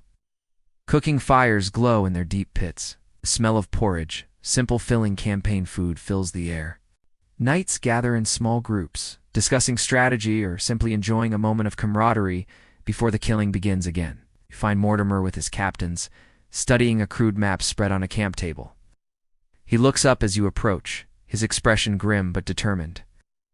Scouts report the Welsh have moved during the night, he says, without greeting. They've split their force, half circling south, half north. They're trying to flank us. It's a sound strategy on their part, forcing you to divide your defense or risk being surrounded. But Mortimer has anticipated this move. We break camp within the hour, he continues. March west along the river here. He traces the route on the map. Let them think they're hurting us where they want, but we'll choose the ground for the main engagement. This is medieval generalship at its most effective. Reading the enemy's intentions, appearing to react predictably, while actually maneuvering toward advantage. It's a chess game played with hundreds of lives, where a single miscalculation can mean disaster. The camp dismantles with practiced efficiency. By the time the sun crests the eastern ridge, the column is already moving westward along the narrow valley. Scouts ranging ahead and to the flanks to provide warning of enemy movement. You ride near the front again, your battered body protesting each jolt and sway of your destrier. Around you, men march stoically despite injuries and exhaustion. The medieval soldier endured hardships that would break most modern people, not from any greater innate toughness, but from lifelong conditioning to a world where comfort was rare and suffering expected. And the valley gradually widens as you proceed west, the river bending southward. By mid-morning, you reach the position Mortimer has selected for his stand. A broad meadow backed by a low cliff, with a river protecting one flank and a steep wooded slope the other. It's defensible ground, allowing formation of proper battle lines while minimizing the Welsh ability to use their superior mobility. We make our stand here, Mortimer announces. Battle array, knights, and men-at-arms in the center. Archers on the flanks. It's reserve force behind the line under Sir William's command. You're surprised by this assignment? Command of the reserve is a position of trust, but removes you from the initial fighting. When you question Mortimer privately, his answer is blunt. You've proven your courage amply these past days, he says. Now, I need your judgment. Reserve must be committed at the right moment, not too early or too late. I trust you to make that determination. It's a heavy responsibility. The reserve often determines the outcome of medieval battles, turning potential defeat into victory if used wisely, or ensuring disaster if squandered. The army forms its battle line with the discipline of long training. Banners are raised, including the royal standard at the center, where Mortimer takes personal command. Priests move along the ranks, offering hasty blessings and last rites to those who request them. This, too, was part of medieval combat, the acknowledgement that many would not survive the day, and the preparation of souls for that possibility. You position your reserve force on a slight rise behind the main line where you can observe the entire battlefield. The men under your command, 100 knights and experienced men, and arms remain mounted. Ready to respond quickly to developing threats, the wait is not long. By noon, Welsh warriors appear at the western end of the meadow, emerging from the forest in larger numbers than expected. Their advance is cautious at first, probing, assessing the English formation. They know they've lost the element of surprise, Roland observes, riding up beside you. But they still outnumber us. Numbers aren't everything, you reply, though the Welsh advantage is concerning. They're committed now. If we break their charge, they have nowhere to retreat except back up difficult terrain. The Welsh continue to gather at the forest edge, their forces swelling visibly. Banners appear among them, the red dragon of Welsh princes, along with the personal standards of various chieftains. Their formation is looser than the English line, more a gathering of war bands than a unified army, but no less dangerous for that lack of rigid structure. Finally, with a great shout that carries across the meadow, they charge. Medieval battles often began this way, a surge of bodies across open ground, each side hoping to break the other through sheer momentum and shock. The Welsh advance is swift, their lighter equipment allowing greater speed than the armored English knights and men-at-arms. The English line holds firm as the distance closes, spears braced, shields locked. Archers on the flanks release volley after volley, their arrows arcing high before plunging into the advancing Welsh ranks. Men fall, but the charge continues unbroken. The armies meet with an audible crash, the sound of wood splintering, metal striking metal, men shouting in triumph or pain. From your position with the reserve, you can see the English line bend under the impact, but not break. Training and discipline hold them together against the Welsh fury. For long minutes, the battle hangs in balance. The Welsh press hard against the center, seeking to split the English force, while Mortimer commits his knights to shore up threatened sections. It's a swirling, chaotic affair, individual combats merging into a collective struggle for survival and victory. Then you see it, a movement in the trees to the north. A fresh Welsh force emerging to strike at the English flank. This is the moment you've been positioned to counter. Reserve with me, you command, raising your sword. The northern flank. Your 100 mounted men respond instantly, wheeling toward the new threat. The advantage of horseback is speed and impact qualities perfectly suited to counter the flanking maneuver before it can fully develop. You lead the charge personally, as expected of a medieval commander. Your destrier thunders across the meadow, hooves tearing up clouds of earth around you. Your men keep formation despite the gallop, lances lowered to present a wall of steel points to the emerging Welsh. The impact is devastating. Your charge catches the Welsh force before it can properly deploy, smashing into their exposed flank with the full weight of horses and armored men.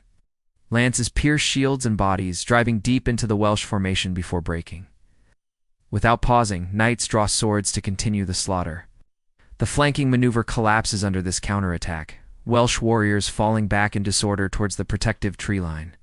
You press the advantage, driving them further back, ensuring they cannot regroup to threaten the main battle. By the time you pull your men back into formation, the situation on the main field has shifted dramatically. With the flanking threat neutralized, Mortimer has committed his personal guard to a push at the center of the Welsh line. The momentum has swung to the English, the Welsh falling back across the meadow in increasing disorder. Medieval battles often turned this way. A tipping point where one side's cohesion failed, transforming an organized fighting force into individual men seeking safety. Once begun, such collapse was nearly impossible to reverse. You lead your reserve force back toward the main battle, but it's already clear the day is won. The Welsh retreat has become a rout, men fleeing into the forest, pursued by mounted knights. Banners that proudly led the charge now lie trampled in the bloodied grass. The aftermath of battle is never glorious. The meadow is strewn with dead and wounded from both sides, the survivors moving among them to offer aid to friends or deliver mercy strokes to dying enemies. Medieval medicine could save some. Those with clean wounds to extremities might survive if infection didn't set in. But many injuries were beyond help. You dismount, handing your horse's reins to your squire, and walk through the carnage to report to Mortimer. The commander stands near the center of the field, his armor dented and blood-splattered, but his person apparently unwounded. "Well timed," he says simply as you approach. The reserve turned the day. "The men fought well," you reply, deflecting personal praise, as was customary among knights. "Welsh casualties heavy. Their main force is scattered." Prisoners report Llewellyn himself was not present. This was a subordinate command. This explains much. Without their principal leader, the Welsh lacked the cohesion to press their numerical advantage effectively. It's a significant victory, though not the decisive engagement that might end the rebellion. "We've bloodied them," Mortimer continues. "Now we secure this valley and await reinforcement from the northern column. The campaign continues, but we've gained valuable ground today." The rest of the day passes in the grim business that follows battle. Wounded are tended. Dead are buried in mass graves. Equipment is recovered and repaired where possible. Medieval armies couldn't afford to linger long on battlefields. Disease would quickly take more lives than combat if proper sanitation wasn't established. By evening, a new camp has been constructed at the eastern end of the meadow, away from the worst of the day's fighting. Sentries are posted, though an immediate Welsh counterattack seems unlikely given their losses. For the first time in days, men relax slightly. The immediate danger past, if not the overall threat. You sit outside your tent as darkness falls, finally allowing yourself to feel the full extent of your exhaustion. Every muscle aches, old wounds throb with renewed vigor, and the emotional toll of combat weighs as heavily as physical fatigue. Roland joins you, passing a wineskin that contains something considerably stronger than the usual campaign fare. From Mortimer's personal stores, he explains with a weary smile, "Thought we deserved it." You take a grateful swallow, the fiery liquid warming you from within. "We were lucky today." "Luck, skill, and good leadership," Roland corrects. "Though I won't argue with any divine assistance we might have received as well." This blend of practical assessment and religious acknowledgement was typical of medieval knightsmen who lived by their martial skills, but also believed sincerely in divine providence. Victory was earned through training and courage, but ultimately granted by God. As night deepens, the camp grows quieter. Men seek what comfort they can find in this harsh environment, many sleeping where they sit, rather than making the effort to reach their tents. The wounded moan softly, despite doses of medieval painkillers, alcohol primarily, perhaps with extracts of poppy for the worst cases. You retire to your tent eventually, where Thomas has prepared your cot and laid out cleanish clothes for tomorrow. The boy looks dead on his feet, having spent the day helping with the wounded after ensuring your own equipment was properly maintained. "Get some rest," you tell him kindly. "You've earned it as much as any fighting man." Left alone, you remove your armor with practiced movements, each piece carefully set aside for cleaning and repair tomorrow. The padded gambeson beneath is sweat-soaked and stained, but you have no energy to change. You simply collapse onto the cot, your sword within reach as always. Sleep comes almost instantly, your exhausted body surrendering to the absolute need for recovery. In this moment, the night's concerns, duty, honor, survival, fade into temporary oblivion, to return with the dawn and whatever new challenges it brings. In your modern bed, so far removed from medieval hardships, you drift toward sleep with new appreciation for the comforts you take for granted. No armor presses against bruised flesh. No sword waits by your hand for midnight attacks. No wounds throb with the threat of infection that could claim your life. The knights of old faced a reality we can scarcely imagine, one where pain was constant, danger ever present, and comfort nearly non-existent. Yet they endured, finding meaning in service, honor and duty, and occasionally moments of peace amid the chaos of their world. As you sink deeper into the soft embrace of your mattress, sheets clean and smooth against your skin, room temperature perfectly regulated, you might spare a final thought for Sir William and his medieval companions. Their struggles have ended centuries ago, their victories and defeats mere footnotes in history books. But in understanding something of their reality, perhaps you've gained a small connection to these distant ancestors, whose world shaped the one you now inhabit. Sleep well, safe in your modern comfort, while dreams perhaps carry you back to that harsher time. But only as a visitor, free to return to the present when morning comes.